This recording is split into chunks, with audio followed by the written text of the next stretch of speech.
And yes, indeed, that music does mean that your host is on his way. And now he's here.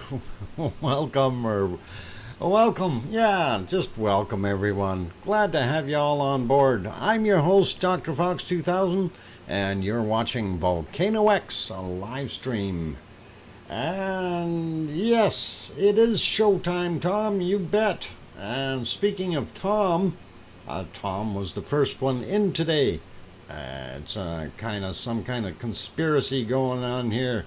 His dog was first yesterday, now he's first today. I don't know, something going on there. Sounds fishy to me. Anyway, glad that you made it in there first, Tom. Thank you. And let's just get on with everything here. Glad to have you all on board. I see a lovely batch of people in here already, and the numbers are climbing, which is really good, and that's what we like to see. First off, welcome to our wonderful moderators, Arizona Snowman, who's in the house already, and I'm sure Piggy will be along soon, as well as C&D Boy, and possibly some of the others like Lucas, or actually I haven't seen Lucas for a few days. I wonder what's going on there. Anyway, also Gary 24/7 live AZ Skies possibly in the background, as well as a few others, so we won't worry about it. But anyway, hey, nice to have everyone here, and looking pretty awesome. I'm gonna get on with the cookie thing here, so we'll get that out of the way. And it's just cookies today, no bones. And since it was Tom, sorry, Pepper.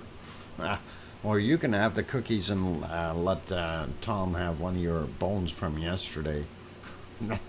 Share with all. There you go. That's excellent. Anyway, good to have everyone here, and we'll go through and say hello to a bunch of you, and then we're gonna take a look and see what the heck is going on with our volcano, and why the lava workers turned the pipes down there. That wasn't very nice of them.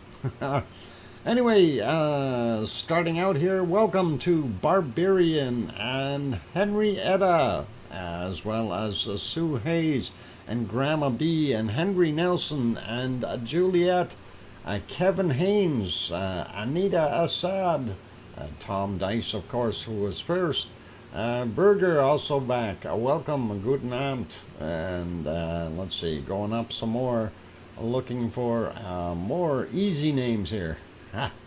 Steve Fawcett also here from Washington State, a state of volcanoes.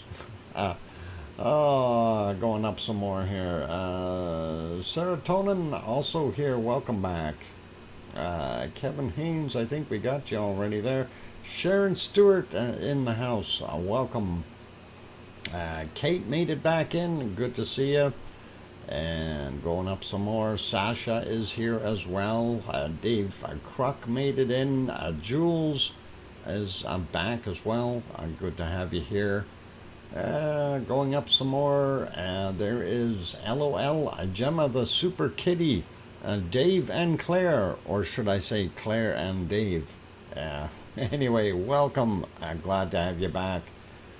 Going up a little bit more here, Sandra Rockland made it back in, as well as Charlotte and Peter Greenlees.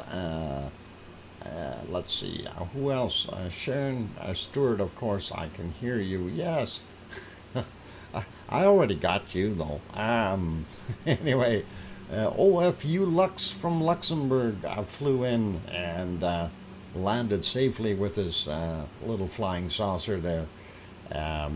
How's that thing on gas, by the way? Gas mileage good? Going up a little. Gotta have some humor, you guys. It is very hot here, by the way, in case you didn't know.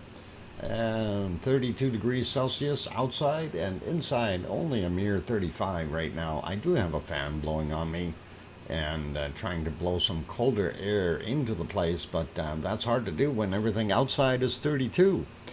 Old Mummy of Hamsters is also here, and welcome. And Sue Hayes, I see you there. I think I got you earlier there, but you hear me as well. That's cool. King Colin Deadman also made it in, and let's see. Do we have any more of you wonderful royal people that snuck in that I didn't see? Of course, Talk Air Iceland. I didn't get up to him till just now. So, Talk is planning to go fly his drone tomorrow and be live. So we may be able to incorporate that into the stream here a little bit, which would be really, really nice, and also great fun. Hope everything goes well, and keeping fingers crossed for reasonably good weather there for Talk to be able to go out there tomorrow. Also, welcome to Big Toe and Ramble On. Welcome, you guys. Juliet, I think we got you going up some more here. Who else did we not get yet? We got Charlotte. Sue, we got. There we go. Henrietta, we got. Let's see. Who did we not get here? Scrolling up and looking for other names that popped in, and sometimes, they only mention themselves once or something, but you guys are a really chatty bunch, though, which is really good. I don't mind that. Phil is here as well. Welcome back, Phil. And going up some more, I think we are Old Mummy of Hamsters. I don't want to miss you. I see you there, and good to have you on board. Rayola Reisner also back. Welcome, Rayola. Going up a few more here. Steve Van de Verde, if I said it right. Welcome, and let's see. Who else we got in here? That's it. Hermione. Welcome, Hermione. Glad to have you on board. Don Arnold also in the house. There we go. So that's up as high as I can go. I'm sure I'm going to see some other ones down on the bottom, like Trevor the Wonky Donkey. And let's see, who else down here? Did I say hi to Henry Nelson? If not, welcome. And let's see, looking for more names. And hopefully I've got most of you already. Sasha, did I say your name? Welcome, Sasha. I think we're just about there. I think we got most of the names. So, anyway, let's get at our volcano here and talk about what we've got going on, or the lack thereof. Going to get rid of that big banner here if I can get to the top of that screen. There we go. So all of you probably had looked at the harmonic tremor chart and seen what was going on, and we'll throw that on the screen right now, just so we can get that out of the way. And it is interesting to see where it went. And of course you see a big decline here. I'm going to refresh it right now, and there we go. So it is refreshed. We are seeing a little bit of an uptick in there. So also our next line here is starting right about there. So it's hopefully going to go up as well. There was some talk. Everyone is kind of going, well, we don't know what's going to happen with this. Now, the original estimates of what was in the magma chamber down below was pegged at 50 million cubic meters. So if that is what was estimated, this thing has already put that much out. If you calculate 18 cubic meters per second and work it out, this thing may be out of lava. We need to open the pipes up and get some more stuff in there. I don't know what we can do, but it's going to be interesting to see what happens. Perhaps we will see more activity, or maybe it'll just chug along at this same pace for a while. Would be interesting to see. Let's see, Barbarian. No, a big bada boom. No bada booms. We're not going to see any booms. 4,000 line was the invisible bubble line the last time. Yep, it was. And if you happen to have noticed, it was sneaking out or underneath that a little bit, and it's kind of makes you wonder what the heck is going on there. So, but yeah, that is right in there what we're looking at, and you know, for the most part, because we can't see directly into the crater all the time, it's hard to tell whether or not it slowed down or stopped for some short periods in between there. But we did see a lava bubbling inside, and the occasional flicker of lava coming out of the top of the cone. So obviously it did not stop completely. It definitely continued to put out lava, but I did watch a couple of videos here that were kind of trying to explain some of it. Geology Hub, of course, being one of them, and they are definitely not going to call this one anything other than active till it gets down below half cubic meter output. So if half a cubic meter per second output or less occurs, then they'll kind of call it and say, hey, this thing is calmed down. But I'm just not so sure that the thing is going to drop to that point just yet. I've got a sneaky hunch that this may last a little longer. We'll see what happens. So it's just one of those things. What it is, just taking a break, I think. Well, Raymond, and welcome, by the way. Also, welcome to Gura. I see you in there, and Mark. Welcome, Mark. Glad to have you on board. Yeah, it's kind of interesting to see what's going on, and also if we go over to the earthquakes. Let me get on the right map here. Everything is moved on me again, so bear with me if I'm a little bit slow at locating things. Something that we were looking for, of course, is, you know, what's in our area here. I've got this thing set to 24 hours. And of course, this was one that was not too far away, but it was way down, 7.3 kilometers.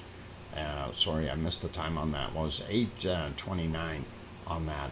These other ones are a little bit newer, and this from 1217, 4.7 kilometers down, and I don't know if that's going to have any effect on what's going on there. But I've got a sneaky hunch we've got a pipe that's coming up from in this area somewhere, or maybe even just out a little bit more. And that's kind of what I'm thinking. But here we're seeing 5.4 kilometers on that quake, 5.6 on this one, and the other one behind it, 5.6 as well. So those are very, very deep in comparison to what we were seeing before. And let's see, what are these numbers? Okay, I'm not understanding what you're doing there, Barbarian, but everything, okay, every triangle has 3 sides, no more, no less. Well, of course, there are only 3 sides to a triangle. Anyway, good humor. Looking at some of these other ones, this one's a little more shallow, 1.2 kilometers down. Now, that one is 5 kilometers, this one 5.2, and this one 5.6. What I'm kind of just interested in, is there a possibility that we have our magma heading somewhere else? That is another possibility.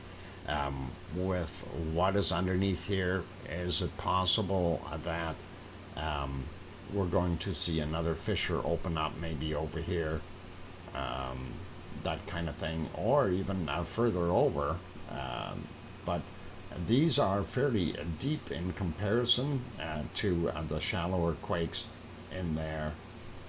I don't know. It's going to be a tough call, guys. I really don't know what's going to happen. So we may see something around Krusevic, or we may see this thing slow down a little bit more.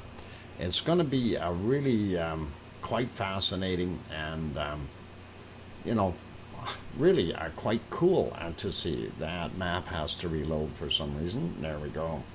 Oh, I better turn it on there.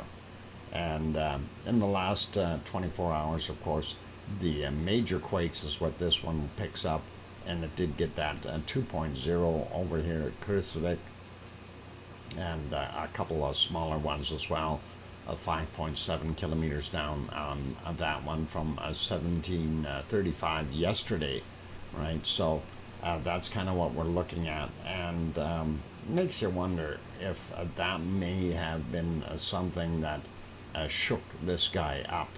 And by the way, that is the spot where it actually lives, and you can get this map as well if you haven't done so already or got the link for it. I think it's Earthquake 3 is the proper one. Not 100% sure. Somebody's got to try it. Anyway, it is looking pretty wild though. Going through some of the shots here, just want to get on there, and we'll look at all the different angles here that are available. A lot of smoke in this one, but what you do see in the foreground here is some higher area where there's some lava sitting there, as well as further out, and a stream in the back here, so possibly some lava tubes underneath here, allowing that lava to flow. Let's see, we'll go on to the next one. That's a little bit longer range shot, and of course you can see the primary vent area and the lava flow going along the trail, if you will. That's not quite at the hill. This is out a little bit, and it's kind of made its own river to go down there. Next one shows the opposite side, or looking at it from the north heading south, and we can see some of that lovely lava out here in the front as it is cascading down those little embankments that were created. And this is something that's going to be quite interesting here. If this thing, you know, now that it's slowed down, it's allowing a lot of that material to stop and harden in its place, and we're going to see some of those dams in the future be broken if we get large enough flows of lava. It's going to be interesting sights. Just keeping fingers crossed for a lot more lava to come, and hopefully we'll see some of that. But that is what we've got there. Of course, you can see the cone, and its little tooth out front. And this, of course, is the long-range one from Storehöge, and that is the big ram, and that is where that camera is located. And this depicts a lot better of where that lava lake is, and that is nice to see. Most of this in here across has cooled off, and this is going to end up now having to either flow on top of or start pushing from here again because of the amount of cooling that has taken place in the other area out here. And when I say that, let me go back here a little bit in time to give you a better idea. A little bit hard to see in here, but you can see there is where the secondary flows that we had. The original flows go all the way over, and you can see that it went right up to the eastern side here and pushed some of that older first flow lava from Ragnar, pushed some of that up on the hill here, but not quite over. But this stuff sitting here now, it has cooled somewhat with the rain that they've gotten. And as I mentioned yesterday, that means it's going to get a little bit more solidified and harder for that flow to continue and keep pushing it. And what's happening now, of course, since it's a little bit more solid, we're seeing the new lava is being forced to go either over top or dam up behind it and push it like a bulldozer. And right now, well, we know it's going over top for the most part, as we mentioned before.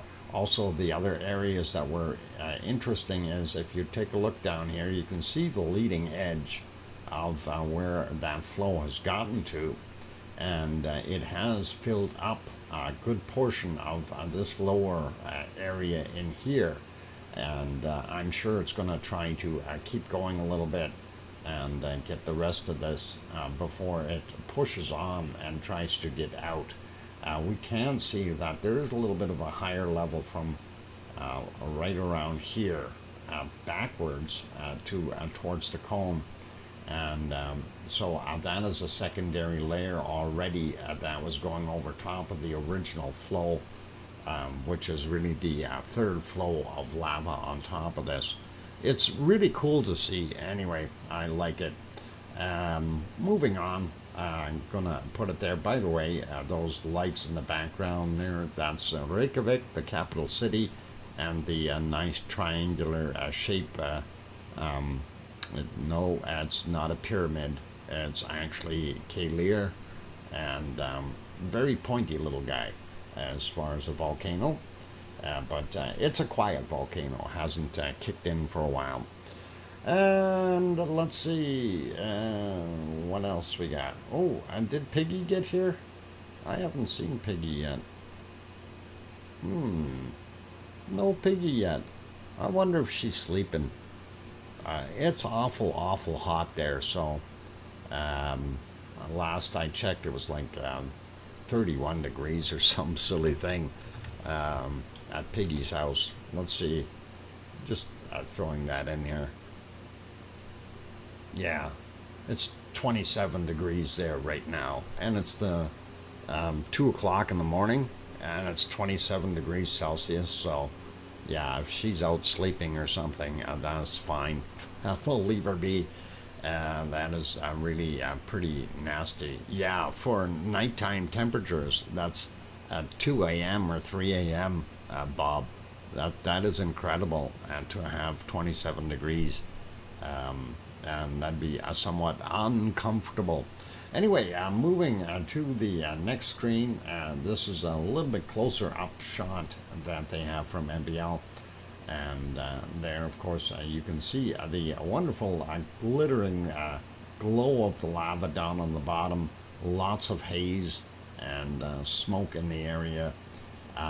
Not very much wind right now from the looks of things, but we do have some. I believe there was a little bit of rain coming down earlier and left some moisture behind. Possibly some of that cloud is actually water vapor. Wouldn't be surprised. So very interesting. Or we've got some weird gas coming out of the volcano. We have that option as well. I'm not going to nail down any one of them, and just hypothetical proposals there of what it could be. And getting back to this shot here, and it is a little bit on the fuzzy side here, but then again, always hard to get those dark areas and make it work with the very bright areas when you're using color cameras at nighttime. Lots of saturation in there. So looking pretty awesome though, but let's go back to our multi-shot. There we go, and that kind of gives you a general idea of what we've got going on right now at our Meridalier volcano, Siggy as we call it, and hopefully things will either pick up a little bit or a whole bunch. But when we look at what's coming out, we do see that there is lava being thrown out of the cone. So,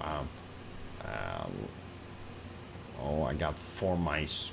Oh no, hang on, I only got 3 mice. Interesting. Anyway, if you look at the tops of the cone there, you can really see it is throwing out some of that stuff. Yeah, it's the hamster. That's my hamster. Doing its thing. But yeah, pretty awesome looking, you guys. And like I say, it is very, very hot in here. So if I sound a little groggy or this heat is really slowing me down right now. So that is where we are at. Where is the corner mouse today? I'm not sure where that little squeaky guy went to. I thought I seen him around somewhere. I think it was over in the other scene, but I'm not 100% sure. We're gonna have to take a look and see if we can find him. And uh-oh, I don't see him anywhere. Things that make you go, where is my mouse? I don't know. That little guy, maybe he was jealous because we had the hamster. Or talked about a hamster. Oh, there he is. I see him. He did manage to come in there. So, yep, he's down on the bottom left corner of that screen. I see him there. Little bugger. Oops. Anyway, a fine little fella. Anyway. Oh, so yeah, it's one of those days. Yeah, it's a corner mouse. He's been put in the corner. He's got to stay there and behave. Otherwise, he's going to get nailed with some tephra, and then he'll be a roasted mouse. I get that, Dr. Fox. I'm not at my best. It's a 25 and up. Yeah, it is. And it being 32 here is one of those things. Confusion corner? No, the mouse is not confused. He just likes hiding in the corner. He feels safer over there. It's all good. It's nice to have little animals running around. I don't mind those. Sue, if you're confused, don't worry. All of us have a little bit of that in us. It's okay. I'm having a drink. It's hot.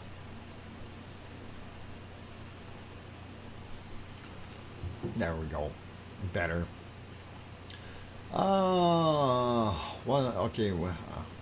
Was a Roman delicacy a roasted dormouse? Tom Truelove, welcome.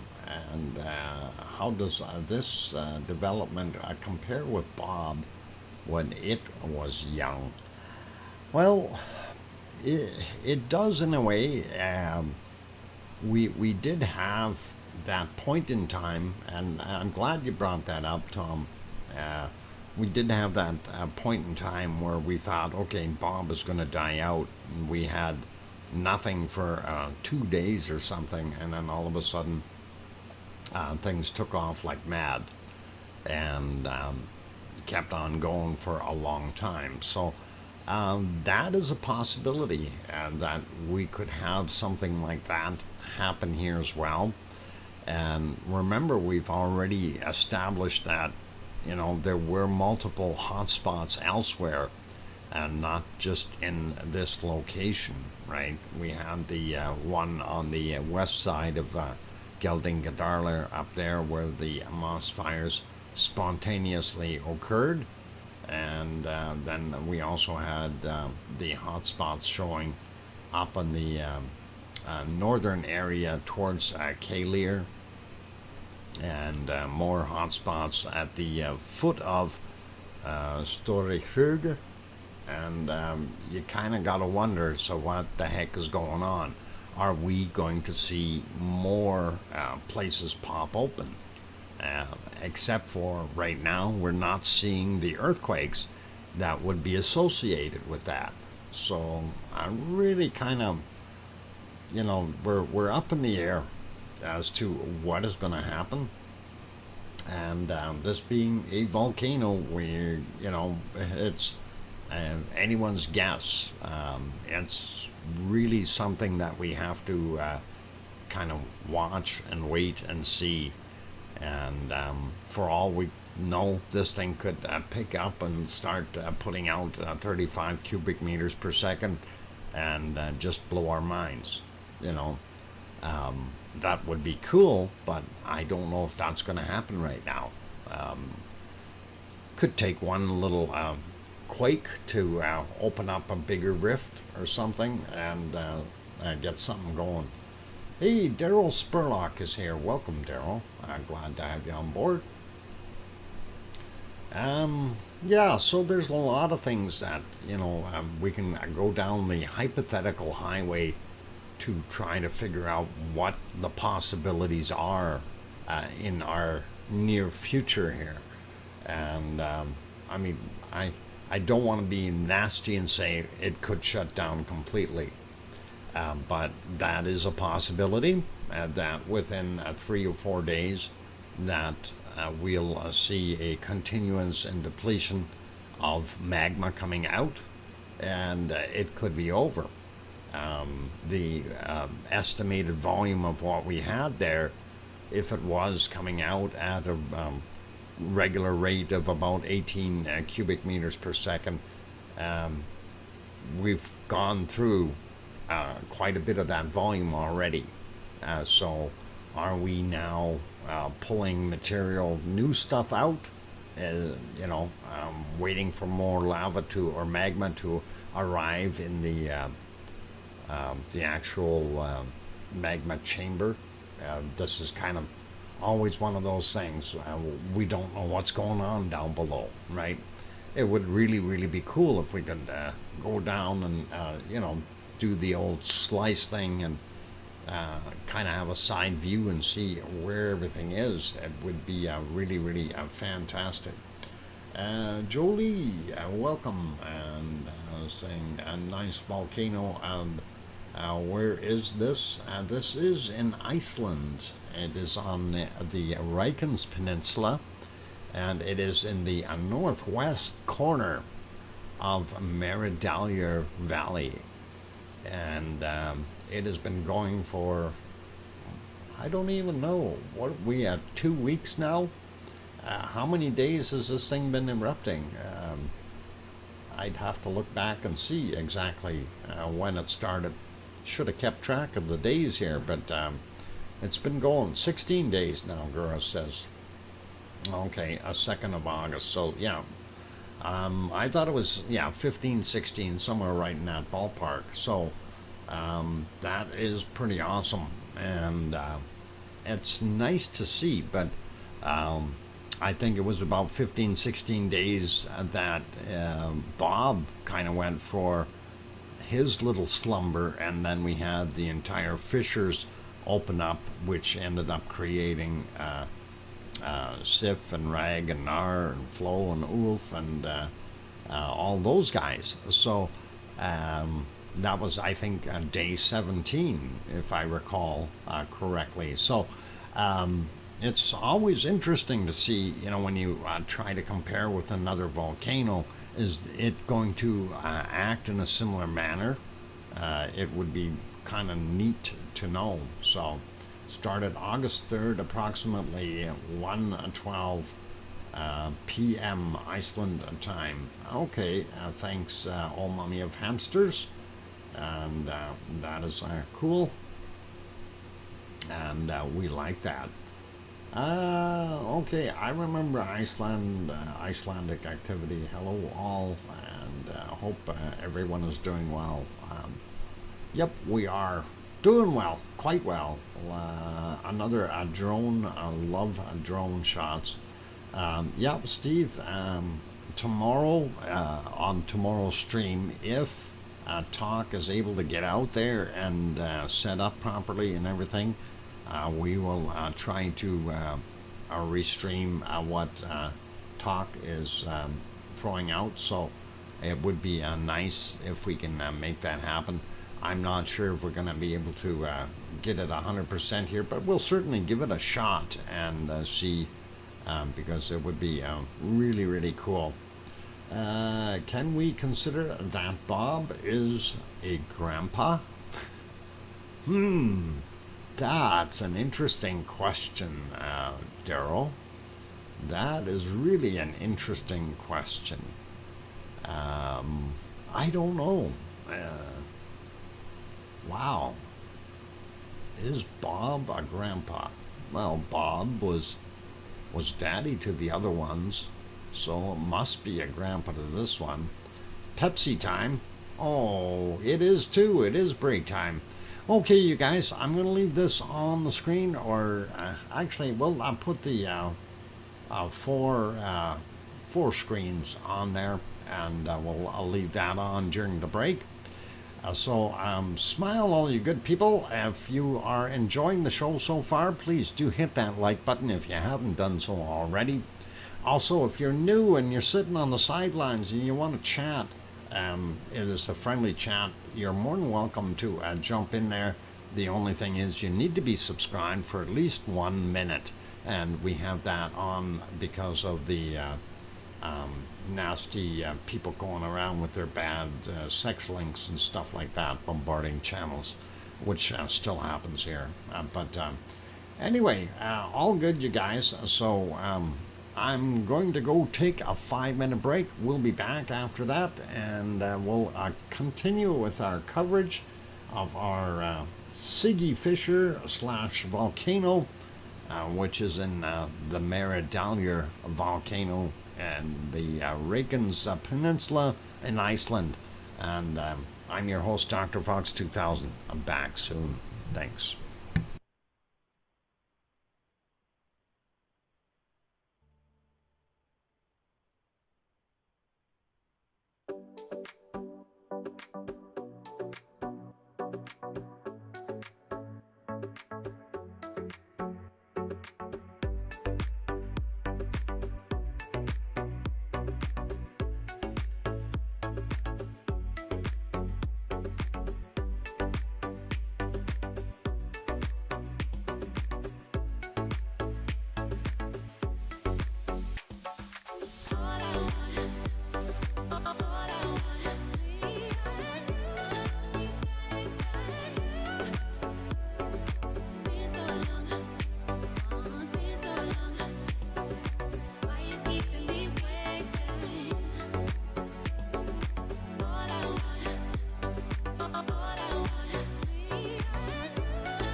And there we go. Microphone is back on. Welcome or welcome back, everyone. I'm your host, DrFox2000, and you're watching VolcanoX live stream.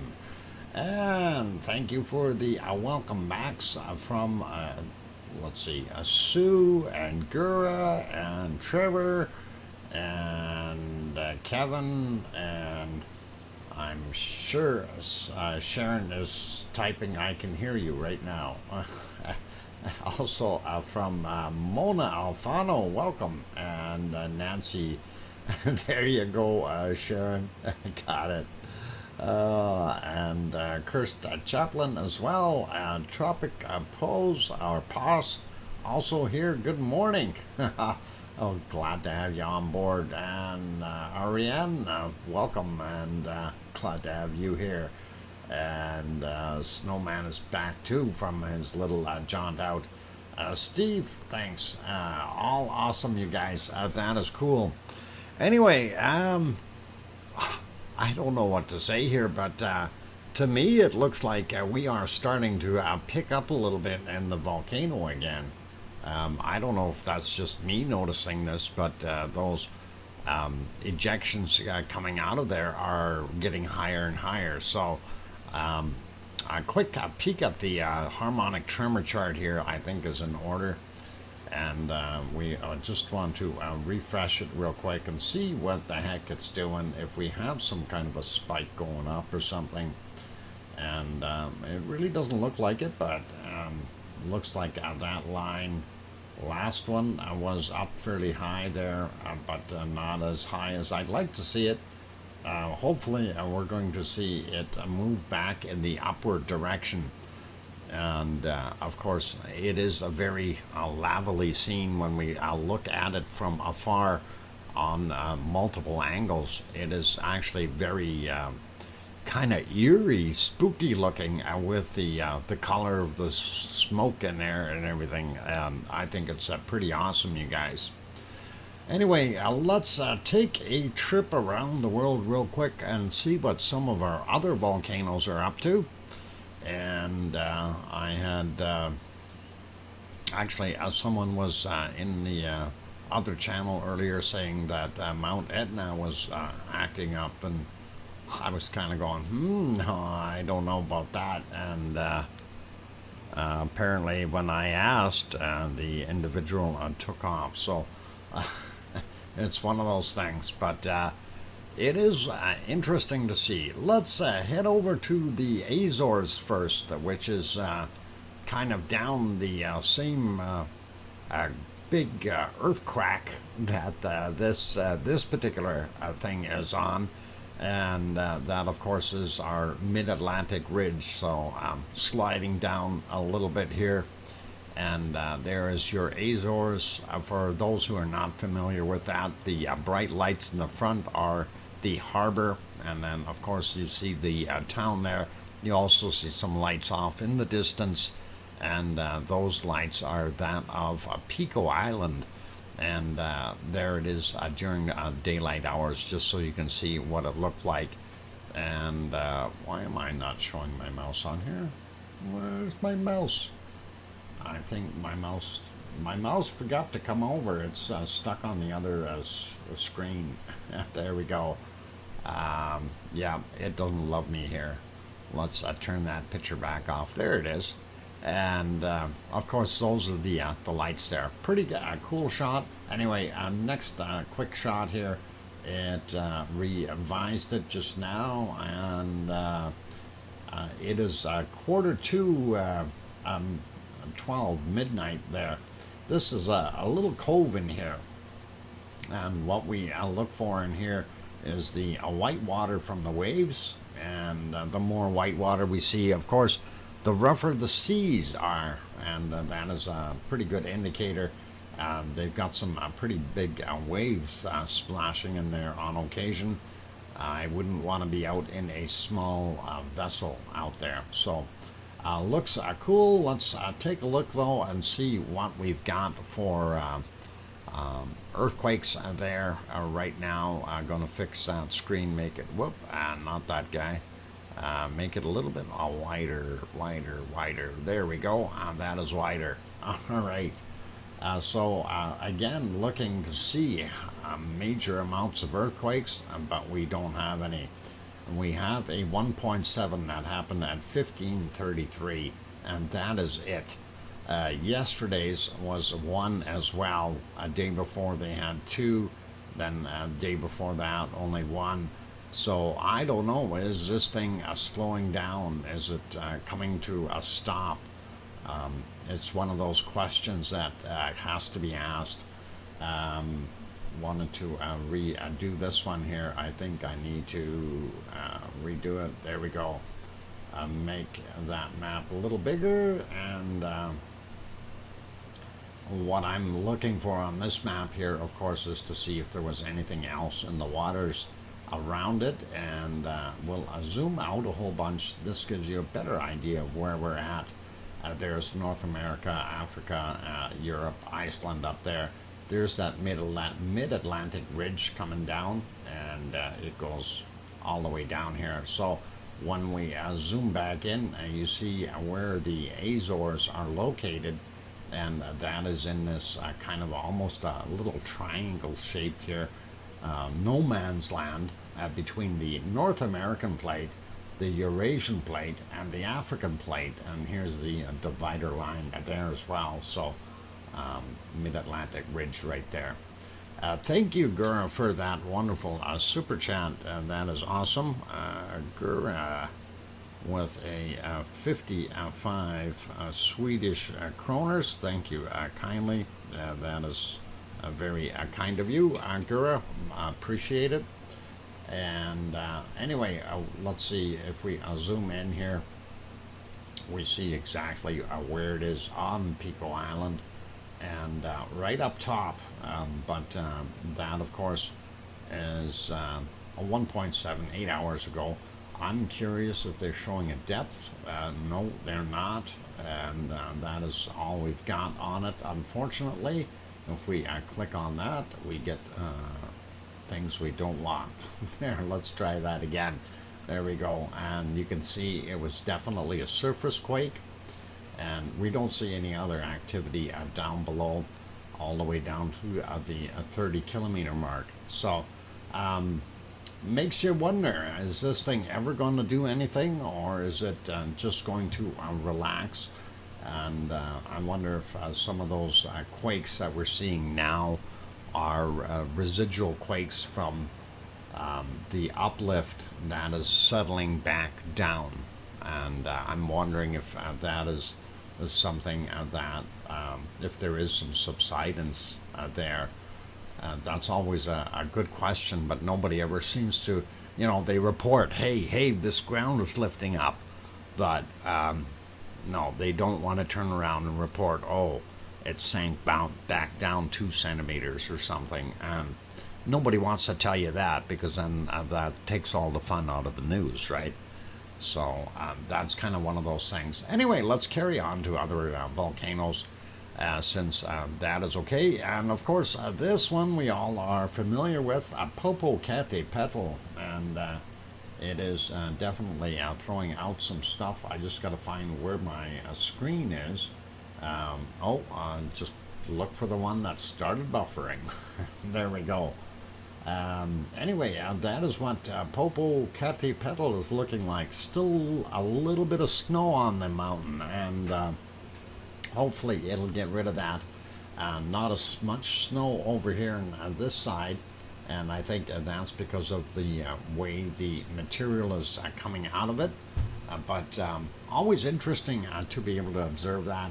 If we go back in time, very early this morning, it was very frosty looking, and you'd almost think that you're looking at a scene from Alaska rather than from Mexico, and that is what we've seen. So the big dark area that was the ash from yesterday is basically covered up with a new fresh snow.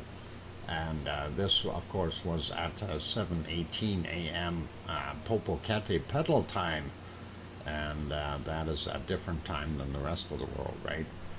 Let's see if we can see during the night here. we did have a glow in there, and just so we can see that.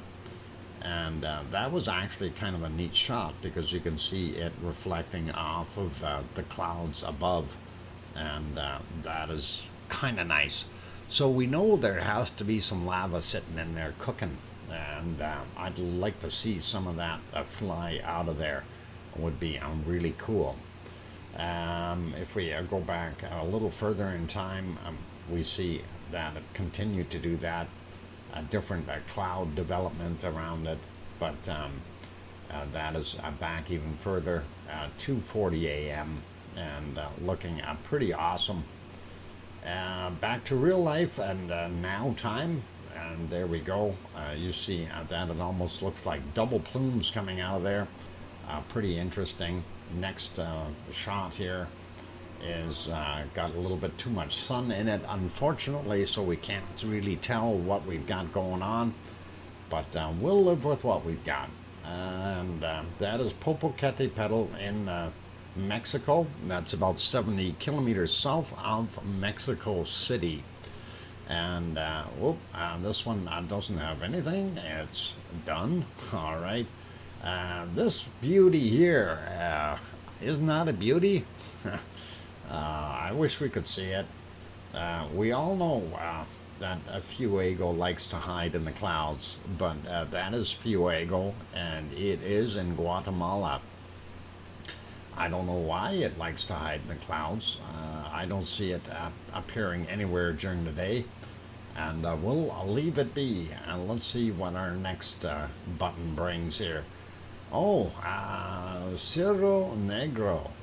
We changed a little bit, and that is also in Nicaragua. Since the other ones weren't doing so well with their photos, I figured, well, we'll change it and see what else we got. But this is the Nicaraguan Cerro Negro, and that is what we see there. It is quiet today. I'm not doing anything.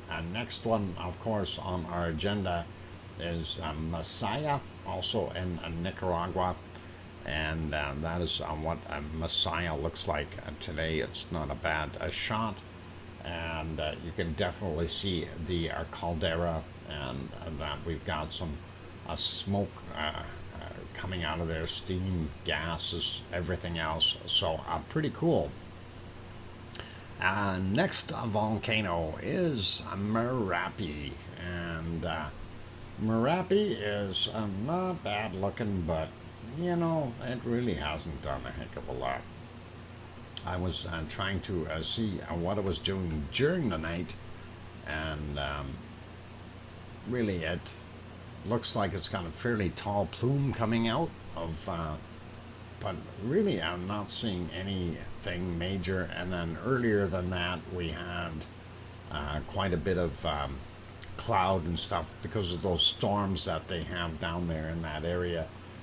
Some of the shots you can see a little bit better, but this one here, just nothing. So I'm not going to worry about him. Let's have I'm going to put that back on live. There we go.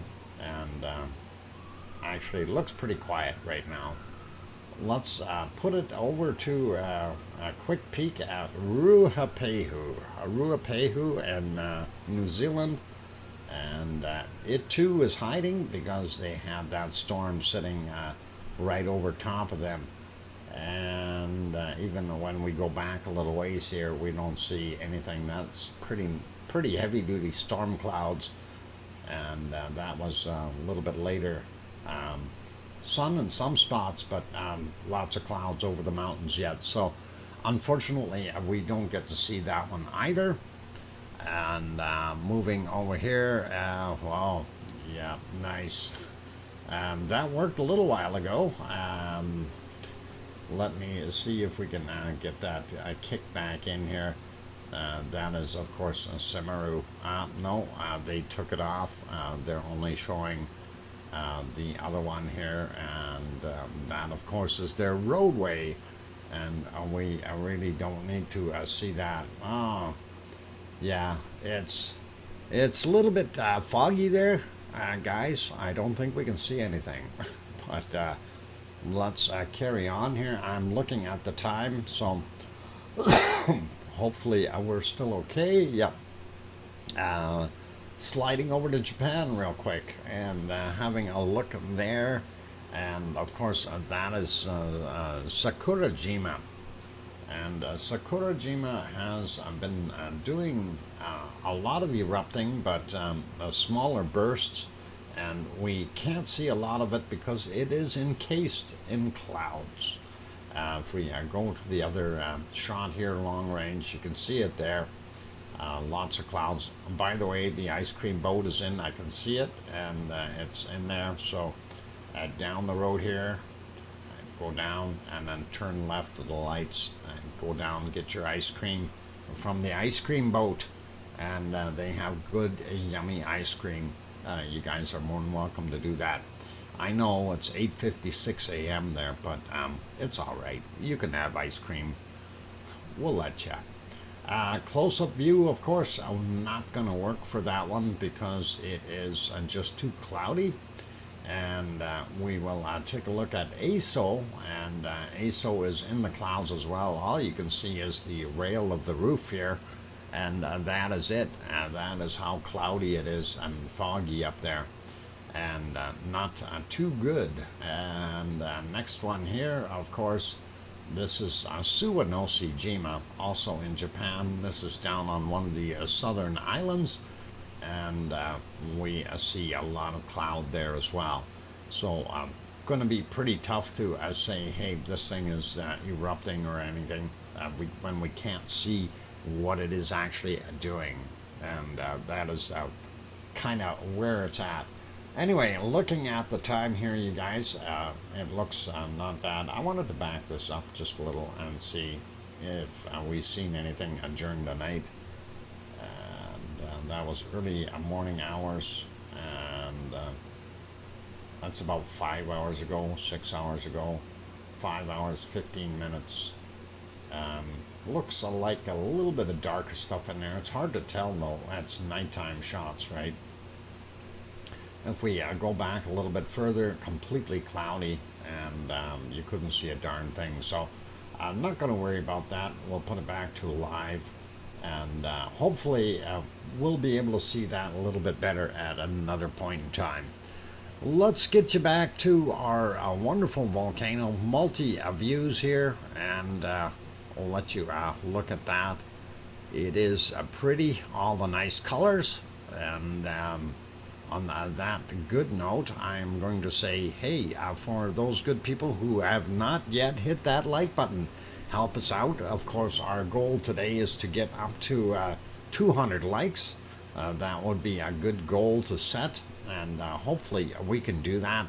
And also, if there's people sitting on the outside who want to chat in the chat box, you can subscribe if you haven't done so already. And it takes 1 minute before you can get in there and chat. So that's kind of where that is at. And on those friendly notes, we're going to have bacon seeds when I come back from the break. And that'll be it. We'll go through a bunch more wonderful volcano stuff after that. So stick around, everyone. More to come. And I'm your host, DrFox2000. Here in Edmonton, Alberta, Canada. Like I said, if you haven't hit that like button yet, give it a quick shot, and let's see what we can do. YouTube analytics, of course, really do depend on it, and that's something that we want to try to, get some good ratings on here. So thanks, guys, and I'm your host, DrFox2000, here in Edmonton, Alberta, Canada. I'll be back in about 5 minutes. Thank you.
And there we go. I am back. Welcome back, everyone. Glad to have you on board today. I'm your host, DrFox2000, here in Edmonton, Alberta, Canada, center of the universe, of course.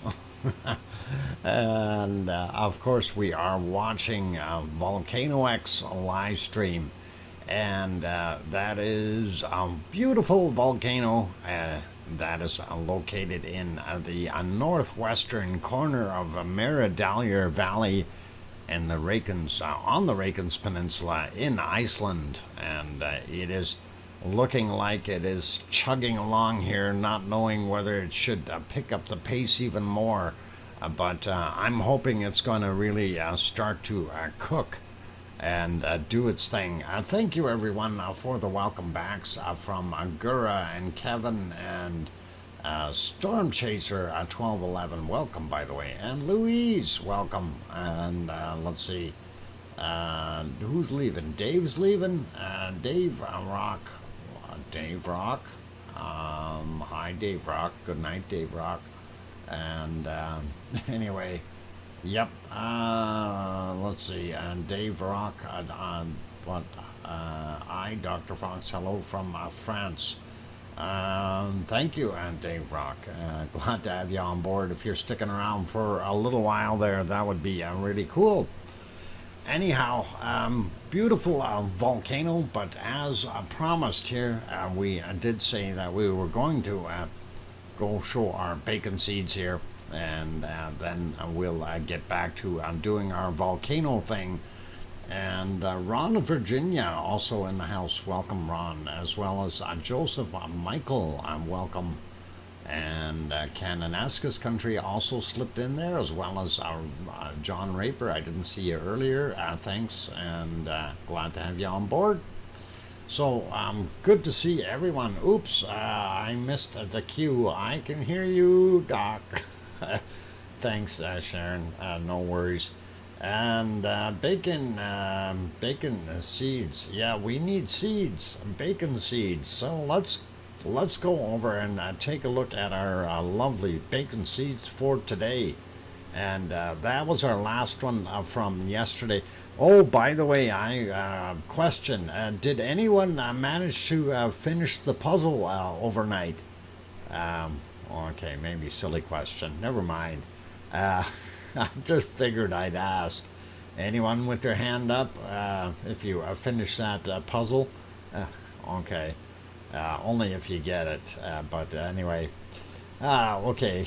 We'll keep going here. I ate them before I could finish them. C&D boy, how could you? Mr. Pillar, welcome. And that is all good.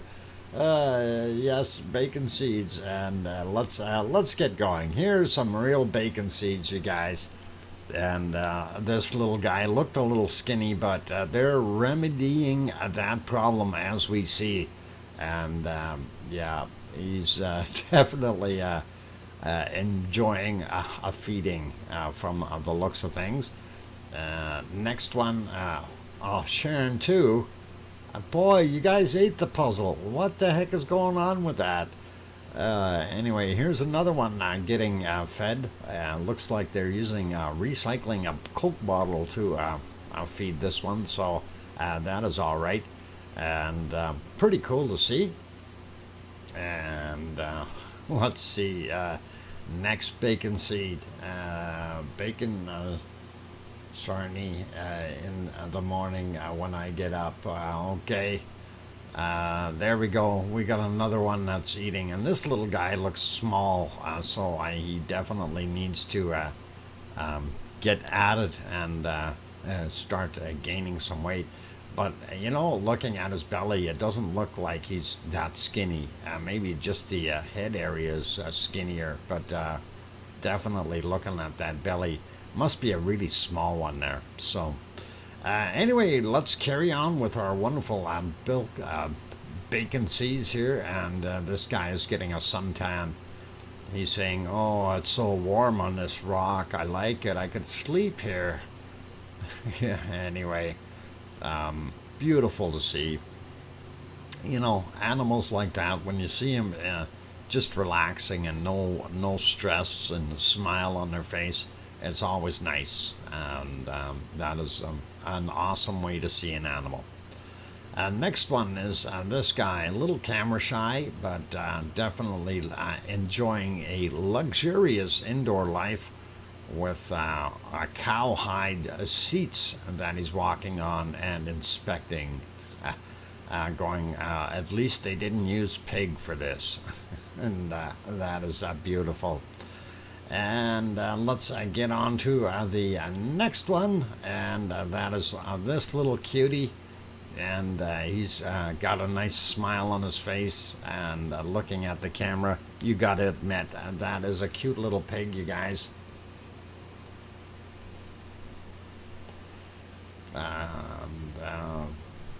All right.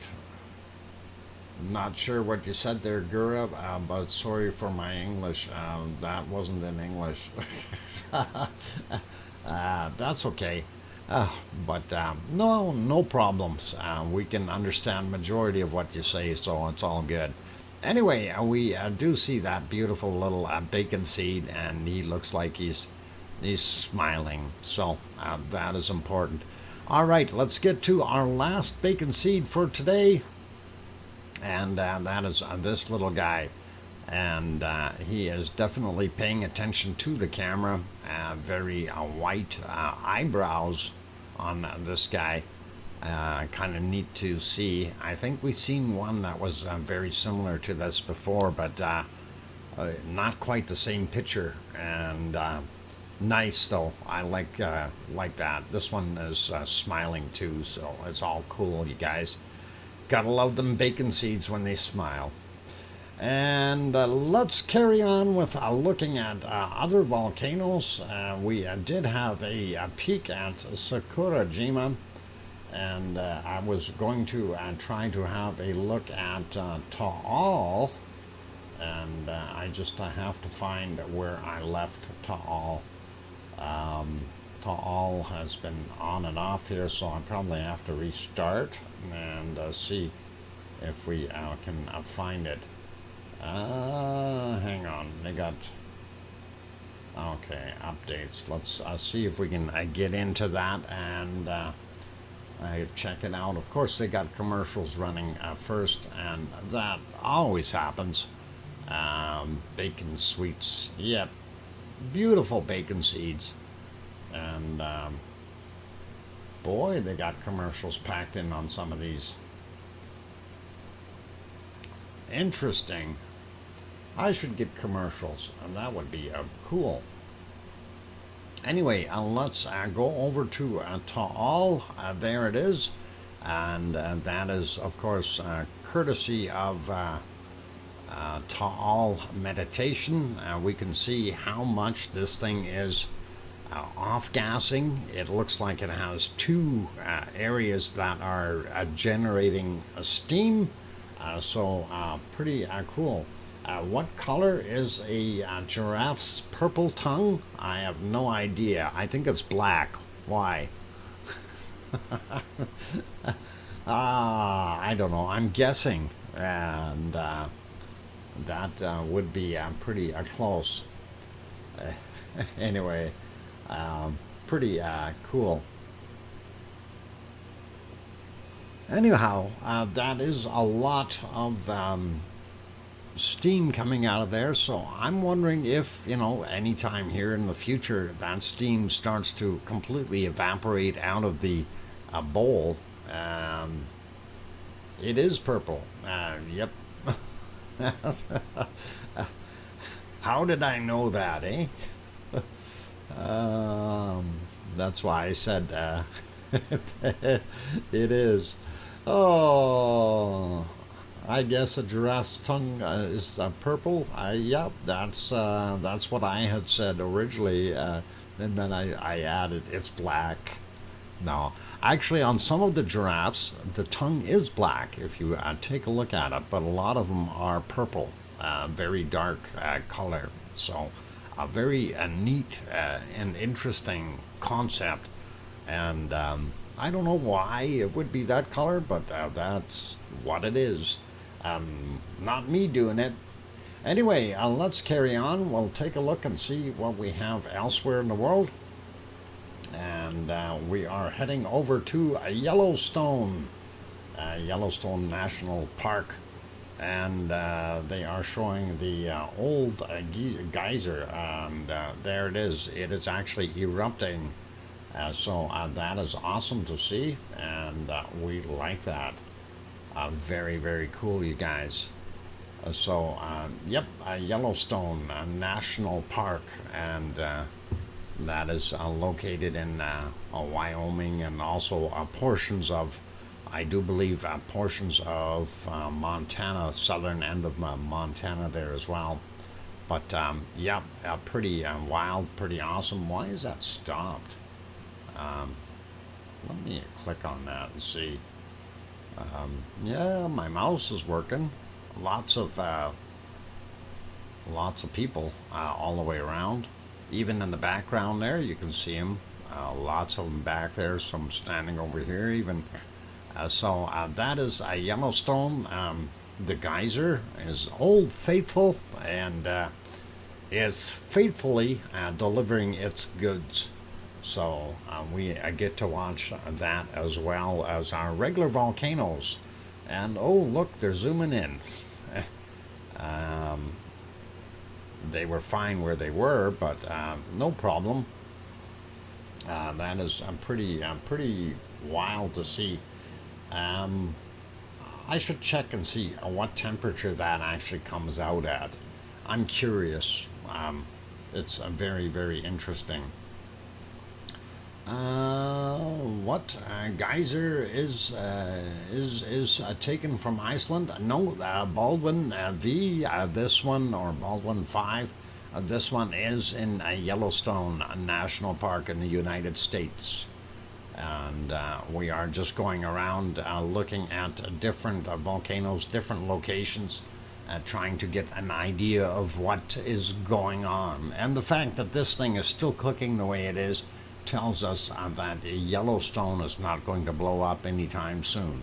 Yeah, it is doing its thing. So I am talking about a word geyser. Geyser. The word geyser, is that Icelandic? I don't know if it's Icelandic. Is taken from Icelandic. Is it truly Icelandic? I don't know. It's possible. I don't speak Icelandic, so I'm at a loss there. If anyone here who speaks Icelandic knows, 100% for sure, that would be cool. And Sarah says, yes, geyser is an Icelandic word. So we do know some Icelandic words. Geyser. I wonder if that's how they pronounce it as well. That would be interesting to find out. Okay, anyway, let's carry on to other wonderful places, and I think Hawaii comes to mind. And before we go to Hawaii, though, I think we may want to have a quick peek back at our volcano here. Or shall we just go? Let's just go to Hawaii. That'll be just as easy. Anyway, because I did have to reboot, we aren't getting a shot from really, really early in the hours of the day. I'm going to try to turn those off. There we go. But we'll take a look at that one. At 9:41 a.m., you could see that the pond there still quite full. It did not drop in level at all. Still holding about the same as what we seen yesterday. And John Raper saying, good night, sir. Time to crawl into my bed. Getting very tired now. Good night, guys. Apologies for not replying to night. Not a worry. Desperate to the bathroom. See ya. Okay, John. Good night, John. Let's let him do his thing. So all good. We'll leave it be. Anyway, let's refresh that one. See what it looks like right now. The pattern certainly has changed. That is kind of neat. We can still see our toll area over there, and of course the level does appear to be about the same in the pond here, and that is pretty awesome. And this is of course located in the Kilauea caldera. Very neat and interesting. Actually, they do have what is it? A hell, al mao mao. I don't know if I say it correctly there, but they do have a special name for it. I'm not very good with Hawaiian names. They've got lots of syllables in there, and I mispronounce stuff. So let's get on with the next one. This one was from 9:48 a.m. and we see where the primary vent is located right there. Unfortunately, the Hornito and the lava tube area is kind of smoked out, so we can't see it, but there's your pond, there's the little tow area. Lots of smoke coming from here, and also in different locations around the back area as well, and along the sides here. And of course, and that is usually what happens when we have fresh lava hitting some older, cooler, or possibly dried lava. When we say dry, it's a lot cooler in temperature, and then once that hot material hits it again, it starts to smoke, give off some nasty smoke. I'm going to refresh that, and we will look at this a little bit easier to see, and we do see that primary vent right there, and that's about where that Hornito is located, and the pouring is via a lava duct tube here, and that is pretty good. Welcome, or thanks, Michael Olson, for becoming a lavalier, and that is awesome. Anyway, looking at this shot here, you can see how it looks like this darker area in the center here actually is raised above the other area, and it is indeed by a few meters, and that is fresher material around the edges. So that will become more evident when we look at the thermal. This of course is from the other side of the crater, and we can see our pond there from this angle. The toe is right there, and lots of smoke in between the pond and the toe, as we see a little bit behind Pig Island here. That's Pig Island, by the way. And that rock has been floating there for a long time. It is actually lava, dried lava or cooled lava, and cooled lava of course is less dense than hot liquidy lava, and has a certain amount of buoyancy, and it floats on the lava, and that's what it's doing. Same with the rest of that stuff that's all raised, and you can see quite a bit of the outflow here on the edges, and that it's actually quite low down here compared to up in this area. And there's your primary vent. There's that smoker, and the lava tube is in here feeding our pond. There's the other smoke I mentioned in the other shot there. Lots to see. And here is something a little bit more interesting. There is of course our primary vent, the lava pond and the toe, and the Hornito and the lava tube hiding here, but we see this big puddle down here, and that is a very good indicator that we have a lot more lava in there than we know of, but that is in the lower areas, and that area is getting filled up. I just want to slide this up a little so we can see the top edge, and I don't see anything more up there, but you do see it's lighter in color, and as I said, this darker area here is actually floating on top of the fresher lava that's underneath it, and that is pretty cool. Refreshing that to a current picture, and that is what we've got. We see we've had some cooling in this area, and it is still very bright here in our lava pond, and a little bit of cooling over here in the toe area. Primary vent still got some nice glow to it, so pretty awesome. But all the way around a little bit lighter, and indicating that we've got fresher, younger lava underneath there that hasn't cooled down as much yet. So that will take time. And of course, if it's got more lava underneath it bubbling up and things, it will keep it from cooling down. So really cool, or warm, or hot, something. Anyway, let's go back to our volcano, and we'll go through the various shots here. And let me get on this right one.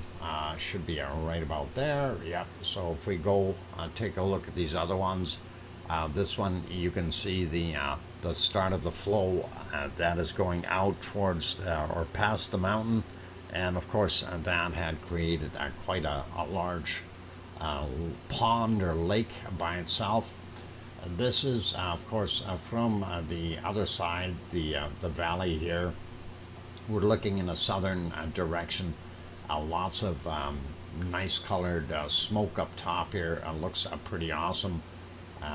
Spectators are mostly up here on the hill, and we do see some drones and other lights around, so I'm not sure what's all going on there, but looking like a busy place.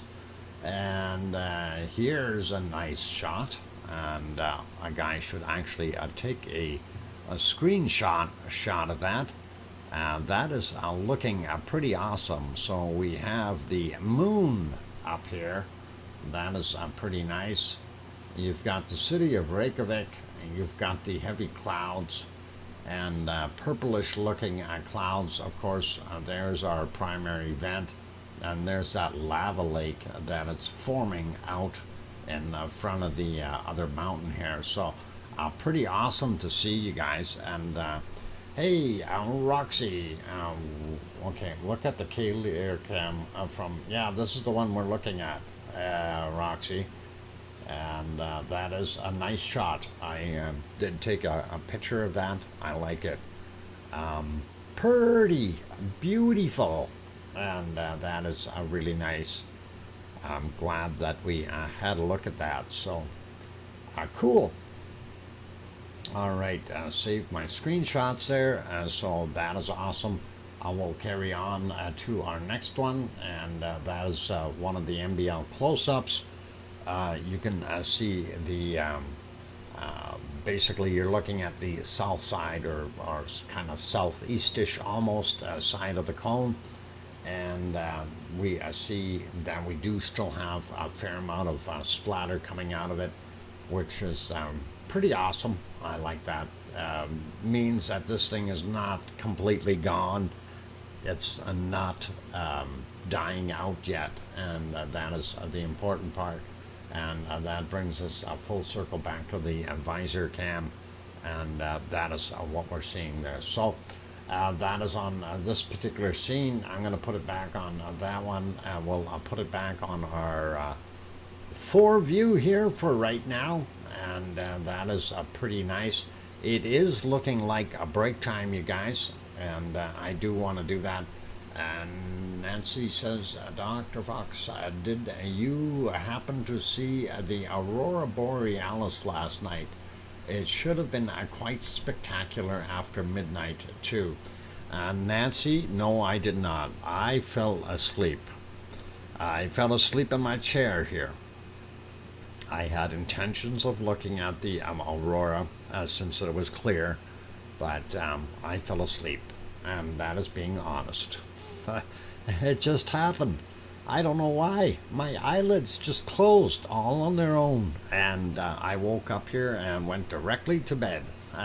We might see them tonight again, so if we get a little bit clearer skies, I'll be out there doing my thing hopefully tonight, and we'll see what happens. Anyway, it is break time, you guys. So for those good people who have not yet hit that like button, please help us out. We are trying to overwhelm the YouTube analytics by getting up to that 200 mark. So if you haven't hit the like button, help us out. It doesn't cost you anything. It is the easiest and most economical way to help out the stream, and that would be really, really awesome of you. Also, for those good people who have not yet subscribed, if you wanted to chat in the chat box, you need to do that anyway. And then 1 minute later, you can actually chat in there. But if you want to see more of these wonderful streams, definitely hit that subscribe button. Turn it from red to gray, and that'll be awesome. And I see the numbers are going up a little bit, 174 likes. Hopefully we can make that up to that 200 mark, and that is what we're looking for. So anyone who hasn't hit it, please give us that little extra help. And on that note, it is time for me to take my Pepsi break. I will be back in about 5 or 6 minutes, and that is what we're going to do.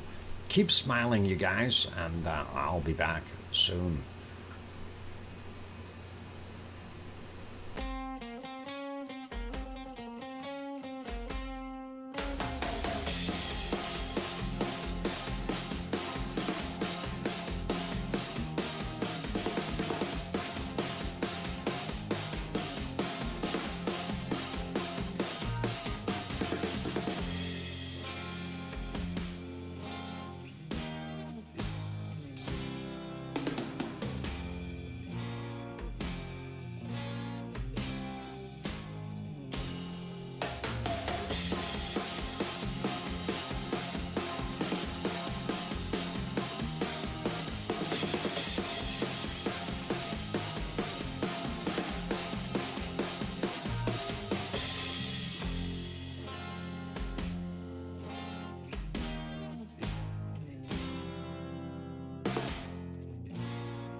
Okay, ladies and gentlemen, I've got the microphone back on. I didn't feel like playing the other song again.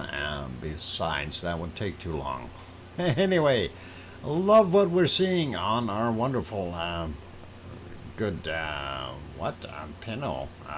Or you mean piano. Gura, thank you again for another wonderful super chat. That is awesome. Thank you very kindly. And that is cool. Thanks, Gura. Appreciate it. Anyway, as we are seeing, we can see a pool forming out front.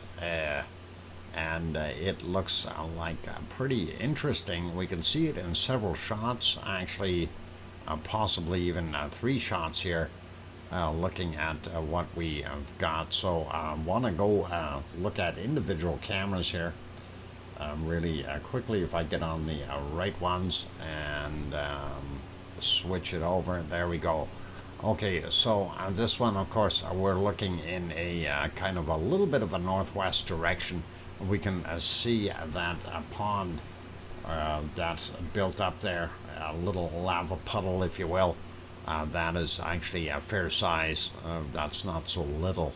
That's probably 20-30 meters in diameter. So don't be fooled by what we see on the screen, but that looks pretty cool. And there you can see it on this shot from Storehruge, and that is pretty good there as well. That lava, of course, is going to end up flowing into this somehow, possibly through a lava tube or over the surface. Depends on if it has a path. And looking at this shot, not gonna show that for us. This one though does, and of course that is the long-range shot.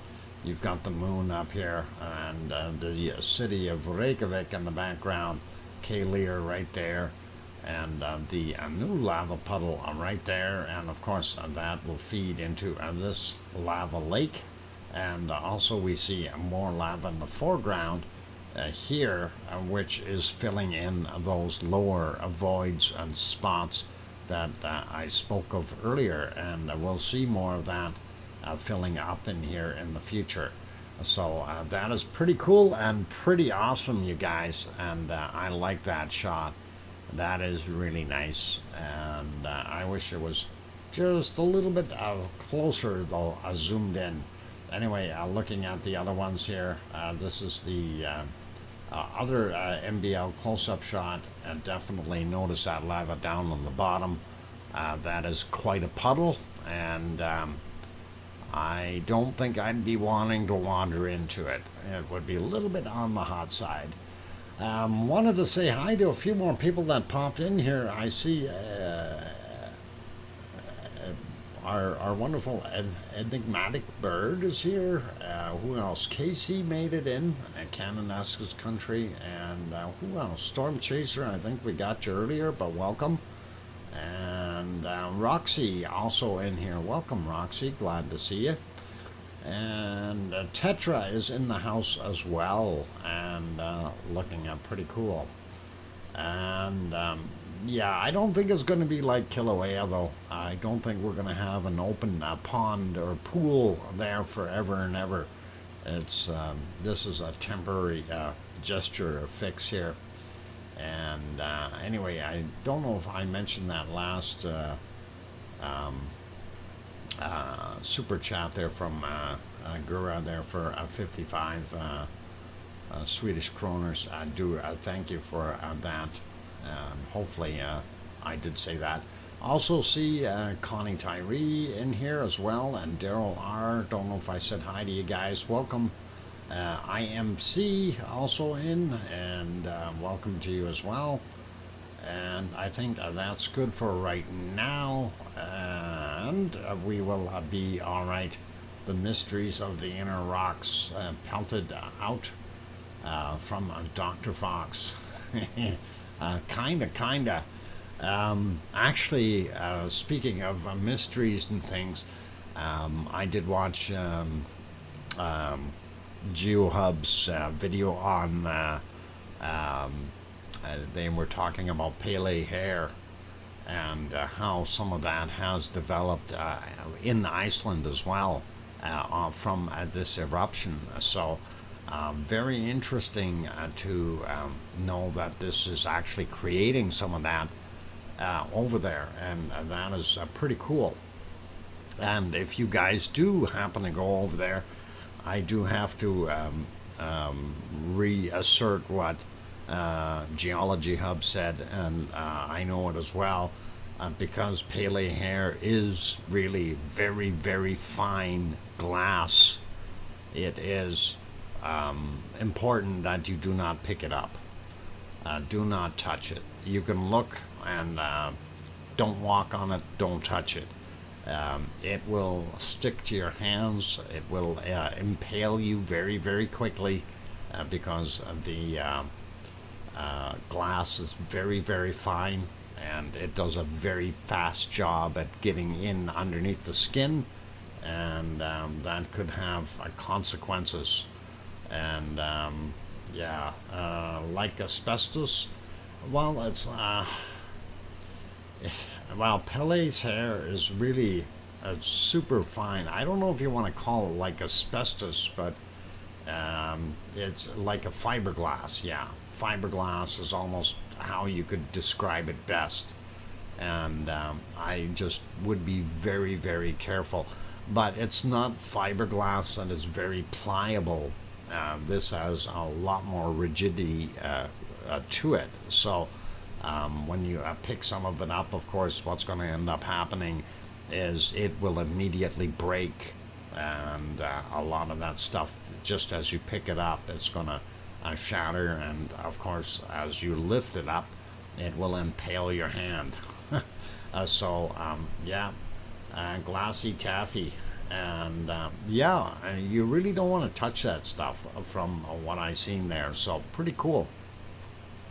Anyway, that is interesting, and let's see, getting back to our volcano, one of the things I really do like of tonight is the varying colors when we see, some of the shots. And it's amazing to see the reds and the oranges and everything in there. I think for someone who's optically inclined, visually inclined, it's pleasing to the eye. I just wish it was a little bit sharper pictures on some of these, but it is very pleasing and I like it. Kevin Haynes says the geyser, a name geyser in Iceland, named geyser in Iceland in the 18th century. Okay. So that's a long time ago, Kevin Haynes. How do you know? Did you ask Irish Monk? I'm kidding. That would be pretty cool. And I didn't know how far back that word actually went, but if it is from Iceland, that is pretty awesome.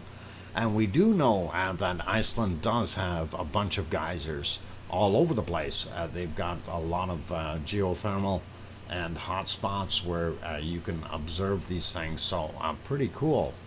Or hot. Yeah, I guess it would be hot. I like it.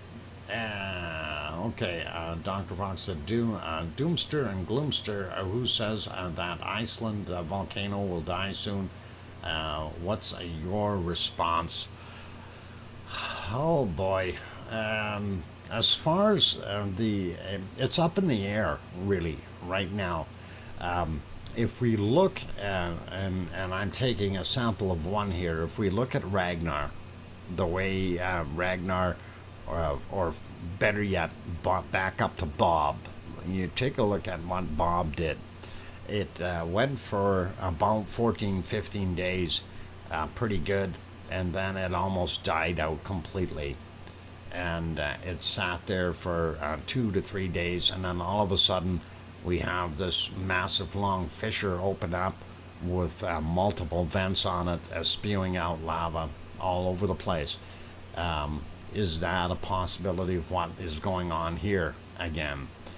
Since we are getting up there, we're on day 16 now. Is this its pattern that it might be following? We don't know, and this is where I have to stay up on the fence here and kind of go, what are we looking at, and try to come up with, a reasonable hypothesis that is going to really be something that has got some merit that we can test out. But right now, just looking at what we had in this area, other than 800 years ago, we are looking at a sample of one that we know that completed its thing, and now we are looking at the second one. Will this one be similar to it? So these are things to really think about. And as Kevin Haynes says there, only time will tell. And I think that is the big important part right now that we have to consider and ponder. What is going to happen, and is this thing going to pick up or do something, or what? Diane Craig asking, is there a new vent? The smoke clouds are pretty far apart. No, when you're looking at, hang on, I gotta get my other screen up here so I can see my mouse. There we go. And this out here is not a new vent. That is a lava pool. And that lava is flowing out here and sitting and reflecting on a lot of that smoke. Of course, that's our primary vent. One of the things I've been noticing, it is throwing out more lava now. And if we go back to our close-up view, let's change things here. That wasn't it. Close-up view. Let's fix that too. There we go. You notice a lot more material. I need to get on the other one. There we go. A lot more material splashing out here.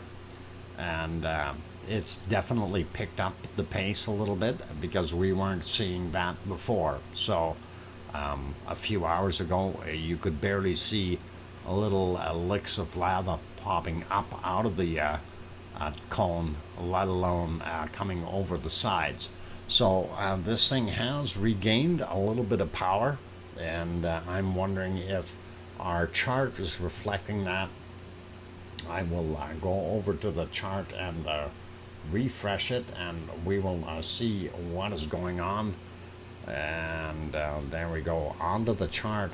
And I'm wondering, overall it looks like it is on an upward trend. Right now it's sitting down here, but that's still higher than the floor values, and it will probably come up. It depends on when we're getting this reading, right? Just because we see it down on the bottom doesn't mean that that's where it's going to stay. If that could come up a little bit more, would be pretty awesome. But a general, looks like a general trend here for it to head upward. And if it continues to do so, I will be very pleased. But seeing what we do have, it looks like it is trying to pick up again. And again, this is something that we really have to take it all with a grain of salt and see what happens. Volcanoes are very, very unpredictable. And, like we said, this thing could shut down, or it could continue on like this for a while, or it could go absolutely crazy yet. Although we have to do... we have to take a look at realisms of how much magma did we have in that magma chamber. If they were correct with the 50 million cubic meters, is that all spent already? Because, if you do the numbers, 18 cubic meters per second, you do the numbers, I'm sure that you'll find out that we're probably very, very high there. Tropic Pause says it's definitely looking better than it did some hours ago. Phew. Hopefully rate more than 2 cubic meters per second now again, or again now. And I think we are seeing more than 2 coming out of there. But hey, again, it's very, very difficult to tell at nighttime, and things are always somewhat exaggerated because of the intensity of what we're seeing, the contrast, and people automatically assume, hey, we got more action happening here. Why? And that's a lot of people say, hey, this happens at nighttime, it always picks up activity. Not necessarily, right? We know that for a fact, but anything is possible. We'll see. I do see a lot of drones still out there, and we have had one there. There was one here a second ago, hiding in the clouds now, more out in the back here. So pretty cool to see that. Anyway, let's see. Thank you, and the mods of going shopping for elements. Ooh, what kind of elements are you getting, Kevin? Elements for your stove, or elements for a witch's brew? Would be interesting. Thank you for that excellent, expert, and a very logical answer. You're welcome. All presented in a way a normal folk can understand. Lots to think about there, and IMC, yeah. We try to keep it in a reasonable way that we can understand what's going on here. But honestly, truth be told, it doesn't matter who it is, whether it's myself or some volcanologist or professor or somebody. saying, hey, this is what's going to happen in tomorrow. That is something that really can't be said, right? Because we just don't know. You know, we could have an earthquake snap just out in the Rikens Ridge, somewhere out there, and that may be the catalyst to open this thing up wide, and all of a sudden have a super volcano, or it could shut her down and open up Katla or Astra or something like that. So there are so many different things. Emily, welcome, and thank you. And yeah, it's like I say, we have to keep a rational mind as to what we're looking at. And I'm certainly hoping that this thing, you know, myself personally, I'd love to see it keep going for about 3 or 4 months, at least, you know, till Christmas 20 or something. No, hang on. 2031. There, that's better. For a while, anyway. That would be really cool. So that's the other possibility of this. And you know, as much as I kind of chuckle at it, saying, you know, this thing could run for 10 or 20 years. That is another hypothesis that is possible. And it's hard to explain, but you know, it could run like that. And this area has been known for volcanoes to run for years and years, not just for, you know, a few weeks or a few months, but literally for years. And you know, when you see something like this, you gotta wonder, you know, is this thing going for a 4 or 5 year stint, or are we going to see it shut down tomorrow? And you know, the variables are there, you guys. So it's kind of like, let's take it one day at a time and see how it works. Is there any way to know the size of the magma chamber? They do have a method of doing rough calculations, except for I'm not versed in that enigmatic bird. I really don't know exactly how they do it, but there is a method that they use to calculate rough volume, and sometimes they're a little bit off. They mentioned that the stuff for Ragnar, as an example, it was pegged somewhere around 40 or 50 million cubic meters as well. And what happened with that? We ended up with 144 million cubic meters come out of there. So what does that tell you? You know, it is. Global warming and melting glaciers and ice shelves could be a way of inducing pressure on lava pools underground. Could be a bit grim. IMC, and in a way, well, you're correct with that, because what happens as soon as you have a sea level rise, and I'm talking global sea level rise, of course, you know, whether, and I'm just going to use a meter as an example, okay, but it doesn't have to be that. But if you take a meter and make the oceans 1 meter deeper, okay, for most of us, that is an insequential number, you know. So what? The ocean is a meter deeper. You take a look out in the spot where it's 2,000 meters deep, and you make it 1 meter deeper. Really, is there any significant increase? To the normal person, no. But you take a look at the weight of that 1 cubic meter, and you place that onto that ground underneath there, in addition to what's already stacked up.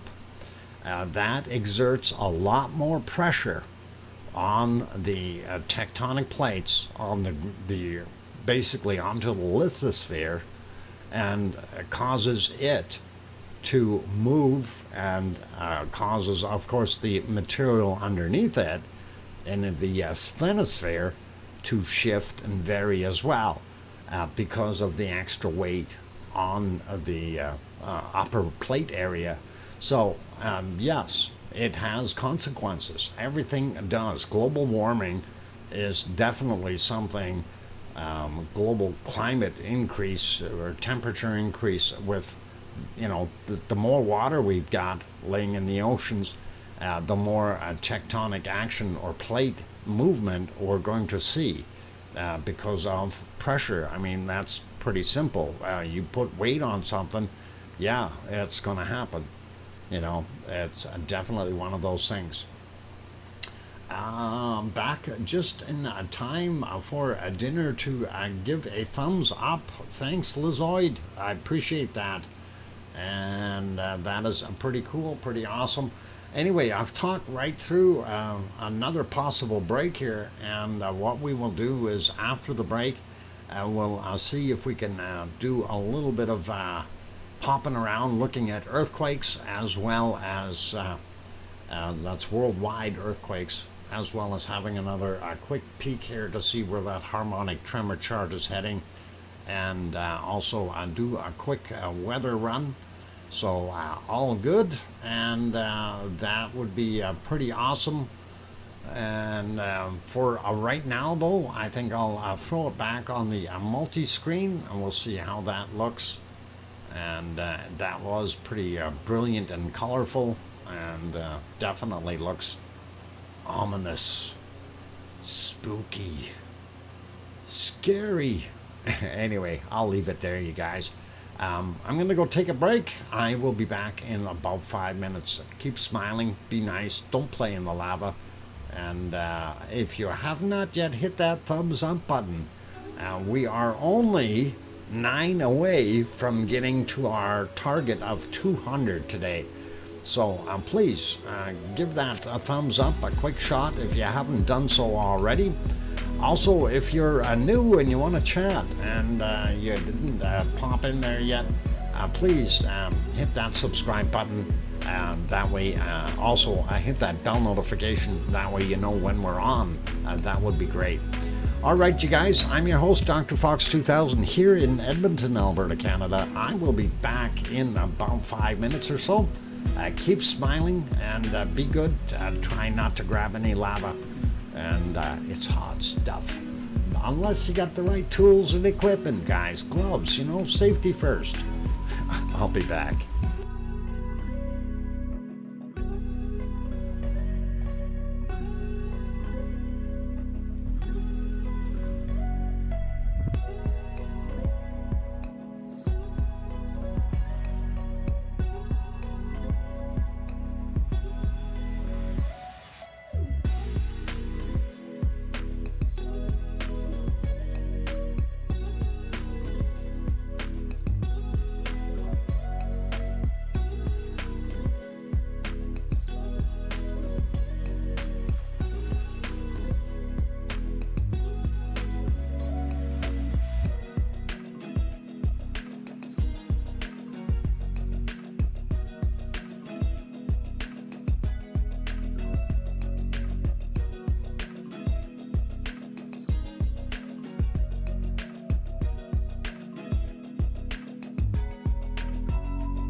Okay, that song finished. I figured I'd let it go, and no problem. I am back. So, welcome or welcome back, everyone. I'm glad to have you all on board. We hit 36.4 degrees Celsius at noon today. I believe that it is stifling hot, Pete. It is absolutely, absolutely hot. Hey, Anna Wallner, guten Abend oder guten Morgen. Thank you for the welcome back. Sharon Stewart says, I hear you. That is cool. Sorry, I'm back off my hobby, horse, lol, welcome back. Hey, no worries, no worries. No, the discussion in here has been actually very realistic with what we see. And when people talk about sea level rise and things like that, it's a reality. It's happening. Okay, so that's something. Thank you, old mummy of hamsters, for the welcome back, Uncle Doc. Anyway, the sea level rise, it is something that is happening, and as was mentioned there, even like I said, I used 1 meter as an example of a sea level rise. 1 meter is a detrimental amount that would invade many, many places. There are islands that are only 5 or 6 meters above sea level now. And what happens to those? 1 meter, all of a sudden they're only 4 meters above sea level. Next wave that comes in washes right over top, this kind of thing. This is something to consider, and it is one of those things. It's not controllable by us in that sense. Yes, mankind has added pollutants to the air, but this planet has gone through many, many cycles that are what we refer to as interglacial cycles. Where all the glaciers melt, a lot of the snow caps up in the north are gone. Iceland melts a whole bunch. Let's IMC. Let's keep the language really civil because we do have children watching this. Okay, just so you're aware of that. There are young folks actually watching. So. But yeah, I do understand your sentiment there that, Earth is in a point in time where people have to rethink about where they're building and where they're going to live in the future. And, everybody is, hey, I like a beach view, great, but what's going to happen is in time, those beaches will start to migrate inward, and you're going to have to move away from the beaches anyway. This is something that has to be considered, and there are many countries with a lot of very low-lying land, and that is going to be troublesome for those countries. And I can see it already, where we're seeing Venice as an example, where we're getting deeper and deeper water, and that really does create issues. So anyway, let's get back on track though with our volcano here. And of course, this is in Iceland. It is on the Reykjanes Peninsula. It has been going for about 16 days, and it's interesting to see the state it's at right now. So hopefully we can keep going. Emily says, okay, are you familiar with the dark ski or sky association trying to minimize light to a, I am familiar with that. And there is, the Dark Skies Association, they actually approach places like cities and stuff like that to try to eliminate some of that bright light. I wish they would come to Edmonton and really put their foot down. Edmonton is a white spot if you look at it at night. But anyway, we wanted to carry on and get at things like looking at the weather. So let's first go take a look at earthquakes. And hey, William is here. BMAT, welcome. I'm glad to have you on board. And let me find my map. It's gone way down there. All right, I found it, and there we go. First off, quick peek at Hawaii, and we probably will do this a lot quicker today here. So first off, get kind of an ocean view here, and there is Loihi Seamount. We see a continuous activity out front here, not as much as we would be concerned with, but it is there. 1.6, 10.5 kilometers down from 4:35 a.m.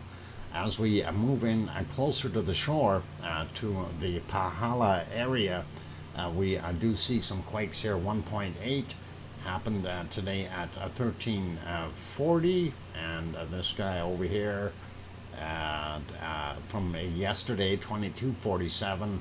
This other guy out the water here from today at 7:16 a.m. And then we carry on with the rest of them. A little bit bigger one here, 3.1 from 14:45, and then we have this one 2.2 from 10 minutes after 11 a.m. We have this guy 2.4, and that was yesterday's 20:57. This guy 2.2, yesterday's as well at 23:16. We have this guy here 2.03 a.m. Then we have a 1.7 from 11:04, and this early morning, well, late morning, I guess, Hawaii time, of course. 2.0, 1:39 a.m. And then this guy here, 2.4 and 3:58 in the morning. This guy 1.9 from 14:59, or just about 3 in the afternoon. And we'll slide over here to this area, 2.3 from 18:13, and this one here 1.9 from yesterday at 22:07. This one here is yesterday's as well at 21:51, and we're saving a red one for last here. 1.7 and 5:51 a.m. And of course you're supposed to eat your red ones last, right, Smarties? Okay, never mind. 2.3 happened at 18:44 Hawaii time. Anyway, all of the ones in Pahala region here are basically between about 29 and 36 kilometers down. It's the hotspot or playground zone for those guys. Let's take a look at the other areas. We're going to grab this guy out here first. 1.6, very small quake, was from yesterday at 21:50, and that was 1.2 kilometers down, right on the edge there. Not sure what caused that. We do have a couple up here on Mauna Loa. We're going to put it back onto a terrain, or hang on.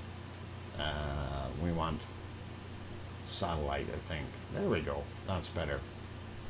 And looking at it here real quick, 2.4 from 17:01, and that was 400 meters below sea level. And this one here, 1.6 from 45 minutes after midnight, 6.8 kilometers down. So nothing brand new right in the caldera, but those two definitely underneath in that hot spot, very interesting. We don't see any buddies for this guy from yesterday, and not seeing anything else that is outstanding right now. Nothing right in the immediate area of Kilauea. So that is kind of where we're at as far as the earthquakes in Hawaii. We'll leave those be and zoom out and take a look for other big ones. And the first thing that comes to mind, of course, I mentioned yesterday when we're gonna see one here, 5.4. I did say we're going to see some more quakes, and they did show up. 5.2 right here, and if we zoom in, the other one's already taken off. There was a 5.1 right underneath it, and those were happening yesterday and today. So very interesting to see. But now that we've had these two down here, I think that we've had some movement. We're going to have to see something else up in this region again, and that could likely happen soon, and we'll see. Again, it's one of those things you have to wait and see. Mother Nature doesn't send us the book saying, hey, it happens. One of the things I do want to look at here, we look in this area, we do see quite a bit of an increase in quakes coming along, and the oh boy, the whole area here, not just right on the fault here, but San Andreas fault, but also a little bit further inland here, 2.2. Big Pine, California, 5.3 kilometers down, and we see a lot more in this region. And I'm wondering, are we getting something new happening there? And it's always interesting to see that. Also seeing a lot in here, and that is telling us that we have a fair amount of slippage as the Juana Fuca plate is descending underneath the North American plate. And that is always nice. We are still a little bit low as far as earthquakes, about 200 lower than the average, and I'm hoping that number will pick up. That way we'll be back to something reasonably normal.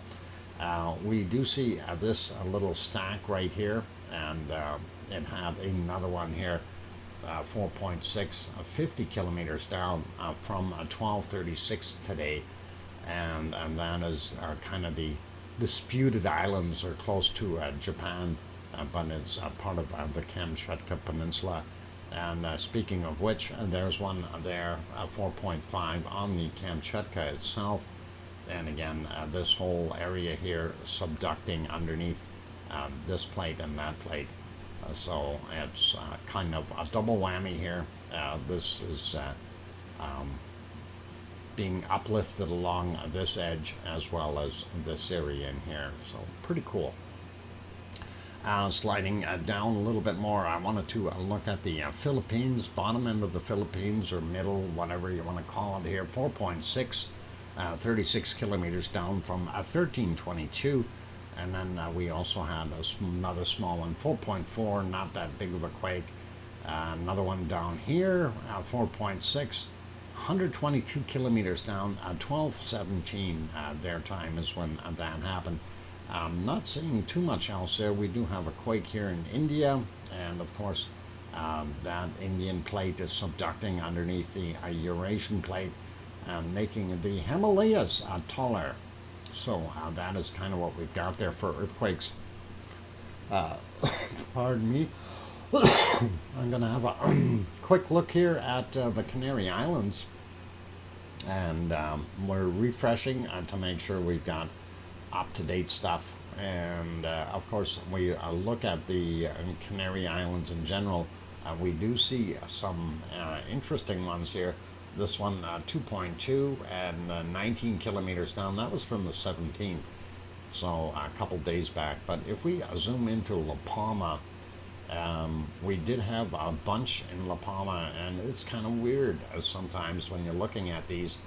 This is a 2.1 that was right on the edge of the island from yesterday, 11 kilometers down. Then this new one here, a smaller 1.4 up on the land, and kind of wondering if that is kind of misplaced. Because we see these ones here in kind of a group, and I always worry when we see groupings that are fairly tight, are we going to have something happen there? It's always interesting. Anyway, that is the latest one, of course, and then that is the only one from today, actually. The other ones are from yesterday and before. So yesterday we did have quite a few. It was 1, 2, 3, 4, 5, 6, 7, 8, 9, 10 yesterday in total, and only a 1 today. So things have changed. Where's the Ring of Fire located? Oh, we'll get to the volcano map. We're good with the Azores, or sorry, with Canary Islands. This, of course, is our volcano map. I did switch it from terrain to, oh, hang on, satellite. That's what we had it on normally. So let me refresh that though, and that way it will be up to date as well, and we can see what we're looking at. So for those asking, a Ring of Fire is basically what we're seeing here. This area all the way along, going around the planet, around the Pacific Rim, if you will, for the most part, not around the planet, but Pacific Rim. Ring of Fire, then it has this outcropping here going in Indonesia and Malaysia, but that is what they refer to as the Ring of Fire. And if we had islands in between here, I'm sure they'd have some volcanoes on them as well. But that is what we're seeing, and that is pretty cool and awesome. And let's see, what's this? Tau volcano, Solomon Islands, and interesting. They got it on there, so very interesting. Okay, somewhere around there. I didn't know where that place was, so that is cool.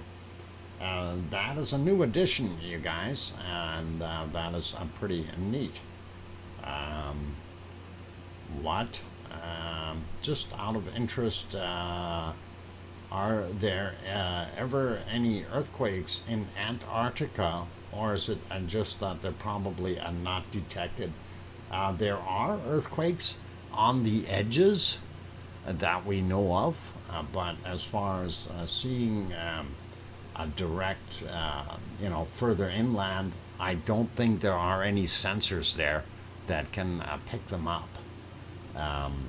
It's pretty tough to get. Like, I mean, the major ones you can certainly triangulate from other locations, but as far as smaller earthquakes, like 2s, 3s, and 4s, you probably are not going to see show up on the earthquake maps.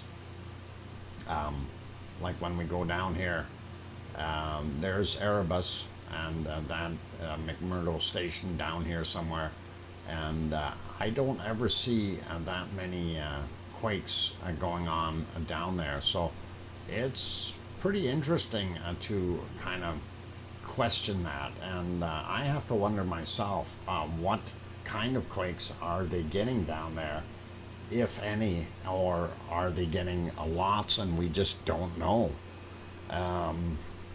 There are many islands with volcanoes along the bottom of the Ring of Fire. Interesting, they don't include them on the map.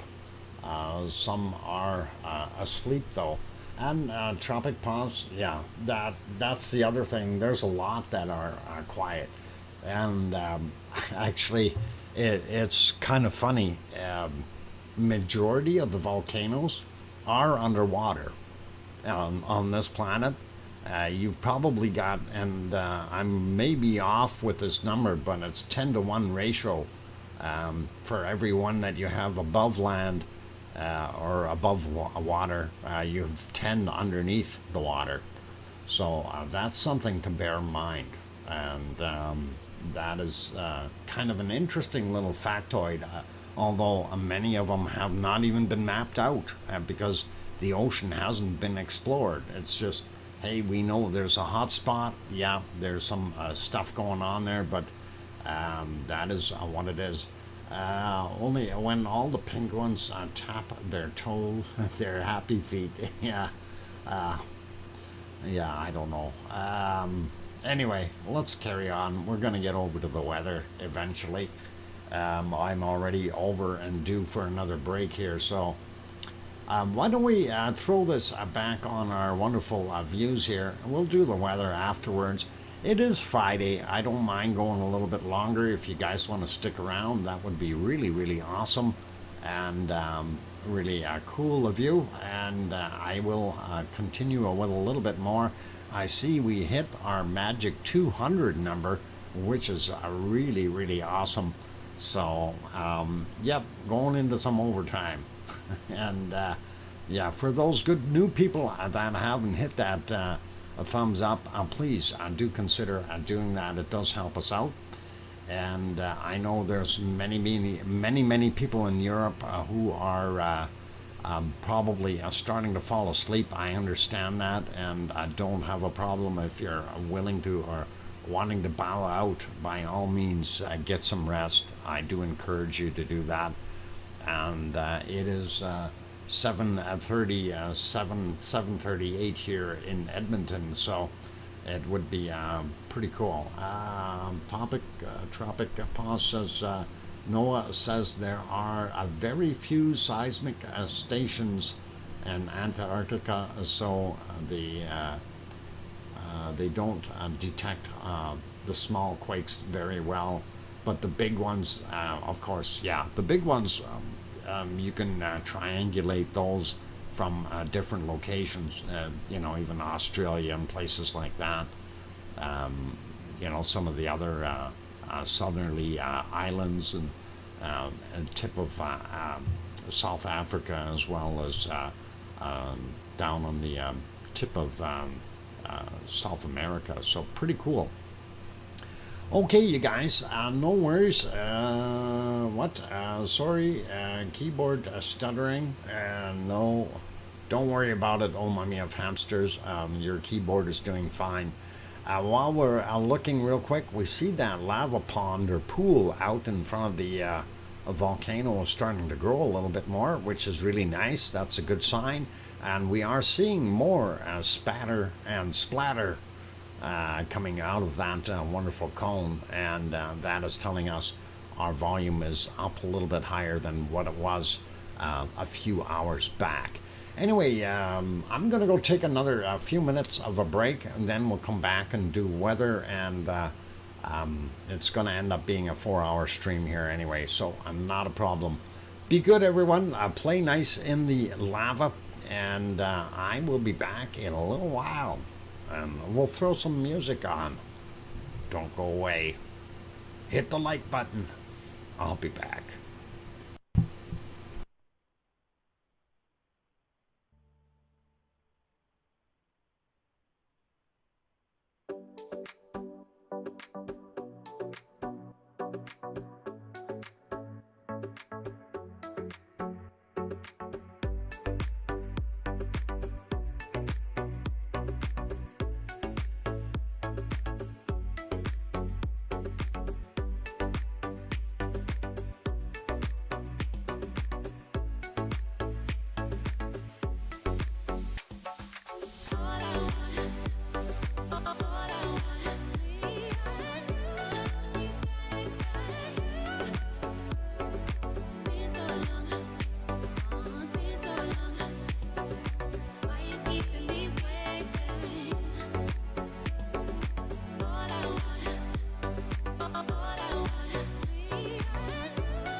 Okay, I've got my microphone back on, and wow, what the heck? All right, now we got the cleaners. That's a good thing. Lovely bunny update to distract us from the geothermal climate collapse. Yeah, bunny update is I haven't seen any bunnies today yet. Did not see a morning bunny at all, and I'm wondering what the heck is going on. I did see a bunny hopping across the back parking lot today, this morning, but nothing indicating that they wanted to come and eat. Now, on very hot days, they don't head in here that quickly anyway, so they may be taking it easy and just enjoying it a little bit. Summer is wonderful for them. It's just right now being very, very hot here. They're probably laying low and resting, not trying to expend too much energy. So trying to avoid overheating. And no, very, very few hawks here and very few owls. So the only predators that ours really have, of course, are dogs and coyotes. And coyotes are limited, and so that removes that quite a bit. The only other thing that can be detrimental to bunny health, of course, is cars, vehicles, some of them speeding, and not so good. But anyway, that's just the bunny update. We wanted to get over and have a look at our wonderful weather today, and let's pop over and have a look at the let's see, I'll get it. Where the heck did my weather go? Oh, there it is. Our wonderful SO2 chart first. I'm going to refresh that so we get the absolute latest and greatest. There we go. And we are looking at North America. Not bad there. I see Alberta here has got quite a bit of SO2 happening. I'm not sure what that's all about. We do have the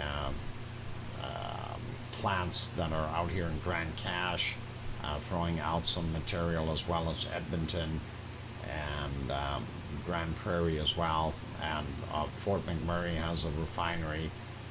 Don't usually see too much from there, but do have a little bit of a build-up. Same thing as what's happening in our populated areas out here in the eastern U.S., quite a bit there. Sliding down a little bit, we are seeing from Mexico City, as well as Popocatépetl, throwing out a little bit of that plume there. Most of that coming into the Pacific, and here we see more of it flowing in that same direction. Also in the Caribbean, it is kind of weird here because it is curving around a little bit, and kind of makes you wonder where some of that stuff is going. Some is going across, some is curving up, and then ending up going back up into the Gulf Stream. Going back down to South America, we do see here in Colombia, we have a couple of the volcanoes doing a pretty good job throwing out a lot of material. And looks like Sangay isn't throwing out anywhere near as much as what it was the last couple of days. That may be what the remnants of this is here. And looking at a little bit further down, pretty much normal. We see this circulation here is keeping some of it from going too far, but normally we see this all coming across into the Atlantic, but it's changed. Wind currents have changed, and possibly kept it from doing its thing. Looking here a little bit more into the New Zealand area, White Isle volcano definitely off-gassing, putting some stuff out there, but not as bad as it was before. Australia, nothing from Tasmania. We are seeing this here. possibly that possibly came in from the upper areas and then drifted in, because there's no real logical reason for it to show up there. And then of course we see some here from the coking plants and stuff north of Sydney, and then some people pollution out there as well. Sliding up a little bit more, we do see right here, this is Tofua, and the other one here in the Solomon Islands, we're not seeing anything coming from it. We do have our Vanuatu and what is it? Yasur in Vanuatu. That's what I was looking for. So that is still pretty normal. Same thing with Papua New Guinea area. Seeing that plume going up here, of course, that is Ibu and Dukono putting their might together and creating all of that. Luolatok right there, creating this plume, and then as we go across here, it would be Raung, and then Semeru, Merapi, and of course Krakatoa. And of course Jakarta and the population density has a lot to do with the SO2 levels there as well. Up here in the Philippines, we know that Bulacan is still there, still active, still throwing out lots of SO2. And we know that we are getting SO2 from Taal Lake as well. Taal volcano right there. You can see it, and that is pretty cool. But Manila is also throwing off a lot of that very densely populated area. Sliding up a little bit more, normal stuff from Taiwan and China. Not so much coming from Suwanosi-jima, although we do still see quite a plume coming out there. Same goes for our wonderful Sakura-jima, and so it's doing its thing, but we also have a population throwing some effect into it as well. Sliding up a little bit further north, not too bad. Up here, it would be, I'll think of the names real quick, never mind. Chikarachki and Ibiko making this, and then Karimsky doing a little bit of this, and then we go up here, Bezimiani doing its thing, and then of course up in the top area here you would have our Shivalash adding to that. So they are creating this wonderful plume, and I see it's curling around here very nicely into the Alaskan Aleutian Islands. So that is pretty awesome, and we see this cloud here coming, and that is of course from South Africa, and that we watched go the last couple of days here. Pretty heavy duty SO2 coming off of there, and sliding up. Don't know what that's about, probably human pollution. We know there up here in the DR Congo we've got a volcano as well as coking plants producing that. Urta Ale, too hard to tell where it is. It should be somewhere right in here. But the pollution from Saudi Arabia's oil refineries and so on are hiding and obscuring what we want to see. Sliding up a little bit more, and we definitely notice a very reduced amount of SO2 around Mount Etna, and also Stromboli and Volcano not producing as much either. So that area is easing up a little bit, which is probably a good thing. And sliding up, we don't see anything really too crazy elsewhere. And of course, the important place that we want to look at, we see what's going on here from the Reykjanes Peninsula. We see a little bit of a hook down here, And of course, a lot of that can be from our new volcano in our wonderful Maradalier Valley. So that is pretty cool. And hopefully it won't get much worse than that. But that is something that we may see change in the future here. We may see higher gas levels within that volcano. And that is also something that can happen. I'm going to refresh the weather here. I don't know how old it was. Oh yeah, 12 noon. No, it's a little past that. Okay, looking at North America real quick. Very hot temperatures still up in most of Canada. And that goes for most of the populated areas, including out here in Newfoundland and Nova Scotia, New Brunswick, PEI area, so very hot, but also right up into the Yukon and Northwest Territories, seeing temperatures up in the higher ends of the 20s, all over Alberta as well. We may even have some fires that may have caused some of that SO2 that we've got there. Looking at the U.S., very, very hot in the western portions again. We are seeing here in California some super high temperatures, very, very high, 38, 39 degrees in some places. Death Valley, thank you, Sue. 44 degrees Celsius in Death Valley, 112 Fahrenheit. Very, very hot there. Looks like a little cooler in Phoenix, possibly due to some storms that are in the area, cooling things down a little bit, keeping the sun off of them. That definitely keeps things cooler.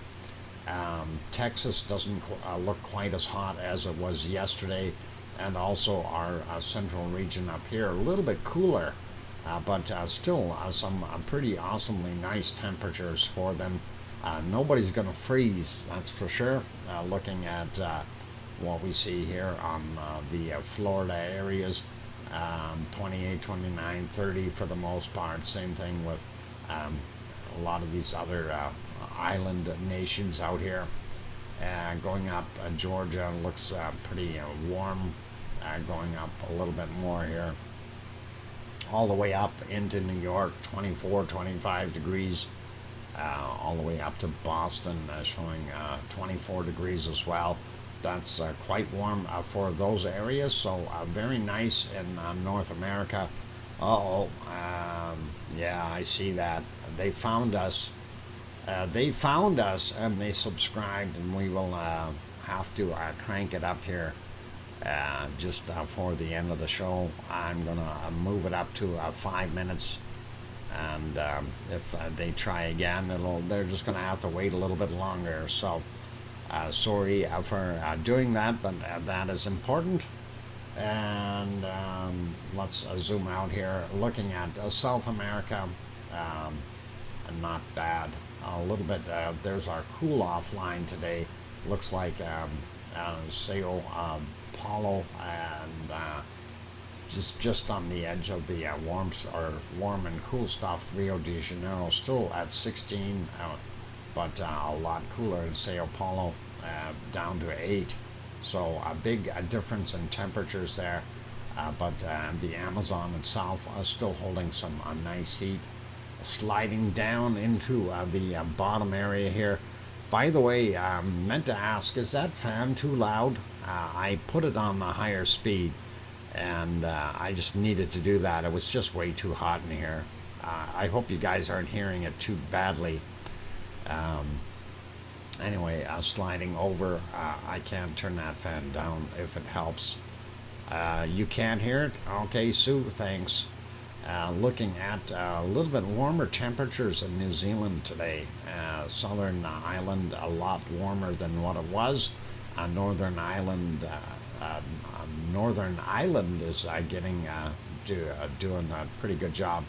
Can hardly hear it. It's fine. Okay, thanks guys. I appreciate that. And looks like our cold spot here today is Tasmania, and looking very cold, down to 1 degree in some places, so a little bit on the cold side. Hope Leo's doing all right. There it is there, 11, 12 degrees somewhere thereabouts in Melbourne, and that is what we've got. Looking at Sydney, 16, Brisbane, home of the Oz, and looking at a nice 20 degrees Celsius there right now. Perth about 14, 15, which is not bad. Looks like that big high in here is keeping a lot of that heat in for them, which is really nice. Zooming out a little bit, we see our normal stuff here in the Philippine, Malaysian, Indonesian areas, and we will look at Bangkok, looking at 29, 30 degrees there, and 73% relative humidity. That is dry for them. That's all right. Anyway, yeah, super hot in the Philippines, and moving up and seeing China very, very hot in some spots, 37, 38, 39. Even the bottom end of Japan, very, very hot. As soon as we get through the northern islands of Japan, though, it starts to get a little bit more moderate. Going all the way up, Kamchatka Peninsula still holding a lot of heat, even though we've got this cold downpour here, this low drawing that cold down from the Arctic Circle, and that's a bad low. We need to get rid of that. We need to turn it into a high and reverse it, push it back up. Anyway, sliding over a little bit more. India pretty normal. Saudi Arabia, and of course UAE, Oman, and Yemen here. Looking at Iraq, Iran. Some of the higher lands in Iran are cooler, but their coastal area is very, very hot. Same thing with everything that we've got here in the Sahara Desert. Very, very warm. Looking at what we see here in Greece at Piggy's place, and 28, 29 degrees right now. And that is absolutely crazy for having that kind of a temperature there for, what is it, just about 4 a.m. there? Or, yeah, it is 4 a.m. And it should be, 26 degrees according to that, a little bit warmer according to the map, 28, 29. So we notice that Piggy already mentioned it several times. It's warmer there than what the actual temperature is indicating for her anyway. A little cooler here in Sicily for a night or early morning. It's not that bad, but still quite warm. Italy, not too bad. Spain has cooled off a bunch, but still very warm nighttime temperatures. Same thing goes for France. They do have a little cooler temps out in the coastal areas in the north here. Looking at Germany, also holding a lot of that heat, and we do see even down here Munich or München is 16 degrees. Berlin is 19 Grad, or 19 degrees, and that is pretty awesome. And Köln, 19, and that is pretty awesome there. So we'll leave that be. We'll sneak over to England, a lot cooler than what it has been, and I'm hoping that those good people are enjoying that cooler weather. Also, I see Irish Monkland here, looking at not bad, 14, 15, 16 degrees. So hopefully our wonderful Irish monk is not doing so bad. And let's see what else we've got here. Looking at going up into Norway, not bad temperatures really along the coast area. They're getting all that heat being pushed up and through here, and Sweden showing for nighttime temperatures of 20 degrees. That is abnormal for them. Same thing with seeing 19, 20 degrees up in Finland for a nighttime is kind of crazy. We do see that circulation around Iceland here, this low. I don't like that low. That low is bad because that low is bringing in cold air, and unfortunately it is doing its thing. Nothing we can do about it, but 8, 9 degrees on the Reykjanes Peninsula, and probably in Reykjavik as well. Let's switch over to precipitation, and what a frightful thought. And here's why we've got visibility right now, but we may not have visibility tomorrow. We see all these clouds, and luckily we've got some mountains in the way dissipating some of that, taking some of that moisture out, so by the time it gets down to the Reykjanes Peninsula it's not so wet, and that does help us out with visibility. But we do see Iceland has two lows actually, this one here and this one, and they are working in tandem, giving us that nice cold air with lots of clouds. Hopefully we'll have some visibility tomorrow. Sliding over here at looking at North America first. Yep, winter is coming. We can see it up here. It is starting to get cold. And just imagine, from here to here is about 40 degrees difference in temperature. That's crazy. Anyway, it's cold here, and 22, 26, depending on where you are, up in the northern areas. So that is up in Northwest Territories and the Yukon, of course. We see this out here in Alaska. They're getting a storm. And when we look at the rest of Canada, we see a storm here in Ontario coming from Hudson's Bay all the way to Lake Superior doing its thing. And then, of course, we see here in the U.S., we've got, looks like a storm circulation around this low. That's going to be probably hitting into Chicago area and heading over Lake Michigan here, that kind of thing. So we'll see how that works out. Phoenix, this is why portions of Phoenix or Arizona were a little cooler, and we do see some thunder storms in various places. So it is monsoon season for them, and here we go into Texas, not so bad, a few isolated storms. And the same goes for the bottom portions here as well of the rest of the U.S. as we move to the east, everywhere from Mississippi, Louisiana, and then we go through Alabama, storms in Georgia, Florida, South Carolina, North Carolina, and then some isolated ones all the way up into Pennsylvania here. So pretty cool, you guys. And let's see, not as much here in Mexico. Yeah, we still have quite a bit here in Mexico, and another storm trying to get himself a name. So maybe one of these will get another name. We'll see how it works out. Pretty normal here in Mexico. Going to South America.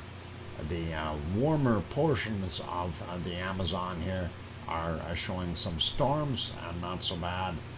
The colder area down below, of course, not as much moisture. And seeing what we've got here down in Chile is getting hit with a storm of some sort again, and a bad circulation here. Cold, I say cold. It is still winter there. New Zealand looking not so bad. They do have some rain down on the bottom end. We have that low out here that is still creating a lot of cloud, and that is probably why we could not see Ruapehu So that is what we've got going on there. But not bad. I mean, at least it's not a storm sitting on top of them. Same thing, even though it's cold in Tasmania, no rain right now. Melbourne looks like it might have had a shower or two, but nothing right now. They do have this cold ridge here. I don't know what's going to happen with that. That's that high that was sitting out here and circulating around, keeping everything else pretty much warm and dry. Looking at, again, our Indonesian, Philippine, and Malaysian areas, we see all kinds of different activity. And this place it just brews up storms like crazy because of the heat and the cooling and whatever else we've got there. So very dynamic weather situation. Looks like they've got another big storm cooking up right here in the this area. I guess that would be the South China Sea, and sliding up a little bit more. Speaking of seas, a Sea of Japan seems to have a nasty storm in it, and that goes all the way into the East China Sea, not quite into the Yellow Sea, but all the way along there, and sliding up a little bit more. We see this is hitting the very tip of the Kamchatka Peninsula, giving them some rain. So that's what we're seeing there, sliding over a little bit more. And that massive storm here in the corner of India. Wow, that is actually pretty nasty looking. So India and Bangladesh getting some of that. And of course that is going all the way up here quite a bit. Not sure exactly. That's still part of India, but I guess that'd be in the Himalayas somewhere. And we do see this one in, I do believe that's Pakistan, so not anything too big though. Normal stuff all the way across the globe. Looking here in Greece and that area, Turkey, no rain. That is unfortunate. We do see some rain here in Italy, and they've got some spots where they are getting a little, but probably not enough. I'm sure they're wanting more. We do see some stuff up here a little bit, but I don't think that's going to make it down to Greece. Spain and Portugal dry. Most of France pretty dry. We do have a storm in the northeastern portions of France.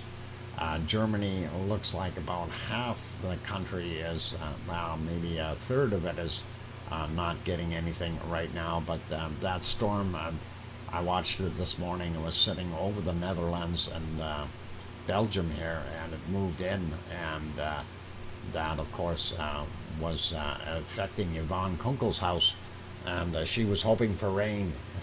So hopefully she'll get some. And of course, all the way along here, Anna would be down here in the this area, and Anna would be enjoying some rain now too, I think.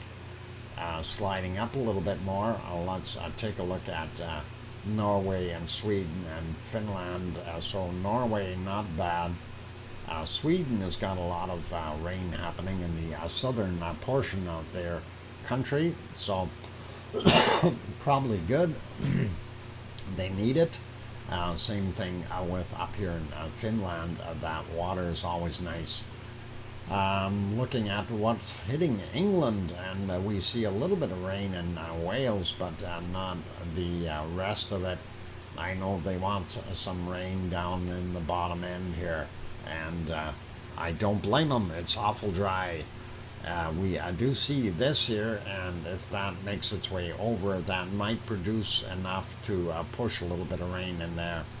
It's, again, this low here that needs to cooperate and come down a bit more to do that. And hopefully it won't bring this low with it. That one low can go that way, and this one goes this way. and that would create the stream coming back up north here and bring warmer weather. That would be pretty awesome. Okay, I think we've traveled around the world looking at precipitation, and just I kind of want to make my comment. We can see that equatorial storm still really exists, and it always goes all the way across here, and pretty cool and awesome. And let's pop back over to our weather map. We are going to go find our lowest temperature on the planet for right now, and I see minus 72 already, so that is pretty awesome. Let's see if we can find anything colder, and minus 70, 71, 69, oh no, not there, 73, 74, 75, I seen, and yeah, if we zoom in on it a little bit, probably find better, but yeah, I found minus 75 here really quickly, so and Sue Hayes said coldest temp I found was minus 77 C. Well, coldest one I found just really quickly, of course, minus 75. So I'll let you have those 2 degrees, Sue. And yep, you found the coldest place, and that is very, very cold. So make sure you bundle up your penguins before you send them out and playing in the snow. And it is cold there, you guys, very cold. Okay, that should be about it for our wonderful stream. I say that we put you back onto some lovely scenes, and let's have a look and see if we are still cooking, in fact, and I'm certainly hoping so.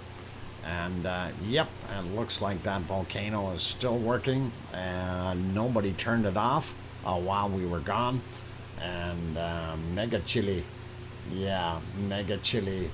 It's yeah, it's too cold. You don't want to be there. Anyway, that is it for today, you guys. Somebody said rumble chart. Yeah, we could probably have a peek at the rumble chart before we kind of give up for today. Let's get over there for a second, and we see what it's doing. So it was coming up, and now it dipped back down, but now we are seeing another spike back up. It's going to be a wait and see game to see what we've got going on, and that would be pretty awesome if we see it rise again. I would really like to see it going up, and that would be very helpful. Anyway, that's kind of what we're seeing there, so hopefully that is good, and I will get myself back onto one of the volcano views here, the right one. We're going to go through all of them really quickly, and then I will put it back on the quad view and let it finish out here. So this one, of course, showing our vent there and our lava ponds, the way this is flowing here. Funny thing is, we are not seeing the path of the lava, and that is telling us it has to be in some kind of a lava tube or hiding somewhere as it makes its way out to these areas. This is the long range shot there, so we've seen this area. This is other pond or pool that is a little bit further out, and that is not bad. This, of course, is looking southward from the north side of the volcano, and you can definitely see where that lava pond is, and right there. And of course, this is our volcano. Again, we're not seeing any lava flowing, so that would indicate that it's got to be in some tube somewhere. And this is our long range shot. You can see the lights of Reykjavik there. The moon has gone off the screen, and we are seeing our primary vent in the back there. That's it there. There's that lava pond, the one and the other one, and the outflow, and it's kind of broken up here a little bit, and we can see that it's created multiple little ponds, and those of course are the low-lying areas that needed to be filled in. Same thing with this is still doing its thing, filling in the lower areas out front. Pretty awesome to see that. And must be getting a little windy there. That camera's shaking awful bad. Either that or we've got a continuous earthquake that we don't know about. There is no earthquake. It's the wind, you guys. It's the wind.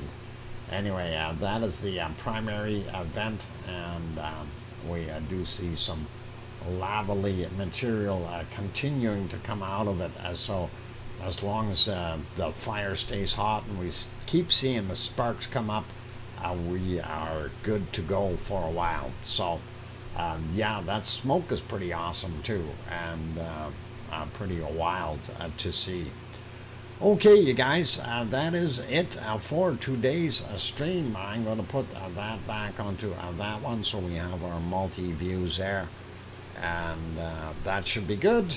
And that's kind of it. I'm wrapping it up for today, and I see we are about 14 minutes away from 4 hours. So I will finish it off at the 4-hour mark. I'll shut it down. So thank you everyone for being here today. I really do appreciate all of you. Big thank you to Gura. Gura threw in 3 separate super chats tonight, and thank you very kindly, Gura. I do appreciate that. Those were the only super chats there. Also, a big thank you to all the members in here. I do appreciate all that support, you guys. That is awesome. And also, big thank you to every one of you. You are all part of that wonderful Lava family, and we do appreciate every one of you who has hit that like button, and everyone that's in here and had their little input. It is awesome to have, and we really do appreciate and respect each and every one of you. So thank you guys, and I really do want to say that from the bottom of my heart. Thanks for being here. Without you, the stream wouldn't be. So thank you everyone, and be good, be kind, and be nice to everyone else around you. And most of all, make sure that you tell your loved ones tonight, make sure you tell your loved ones that you love them tonight, for tomorrow is never promised. I'm your host, DrFox2000. Take care. Have a wonderful night or day, and we'll see everyone tomorrow. Remember, tomorrow is Saturday, so a stream is on 3 hours earlier, okay? Take care, everyone. Be good, and oink oink.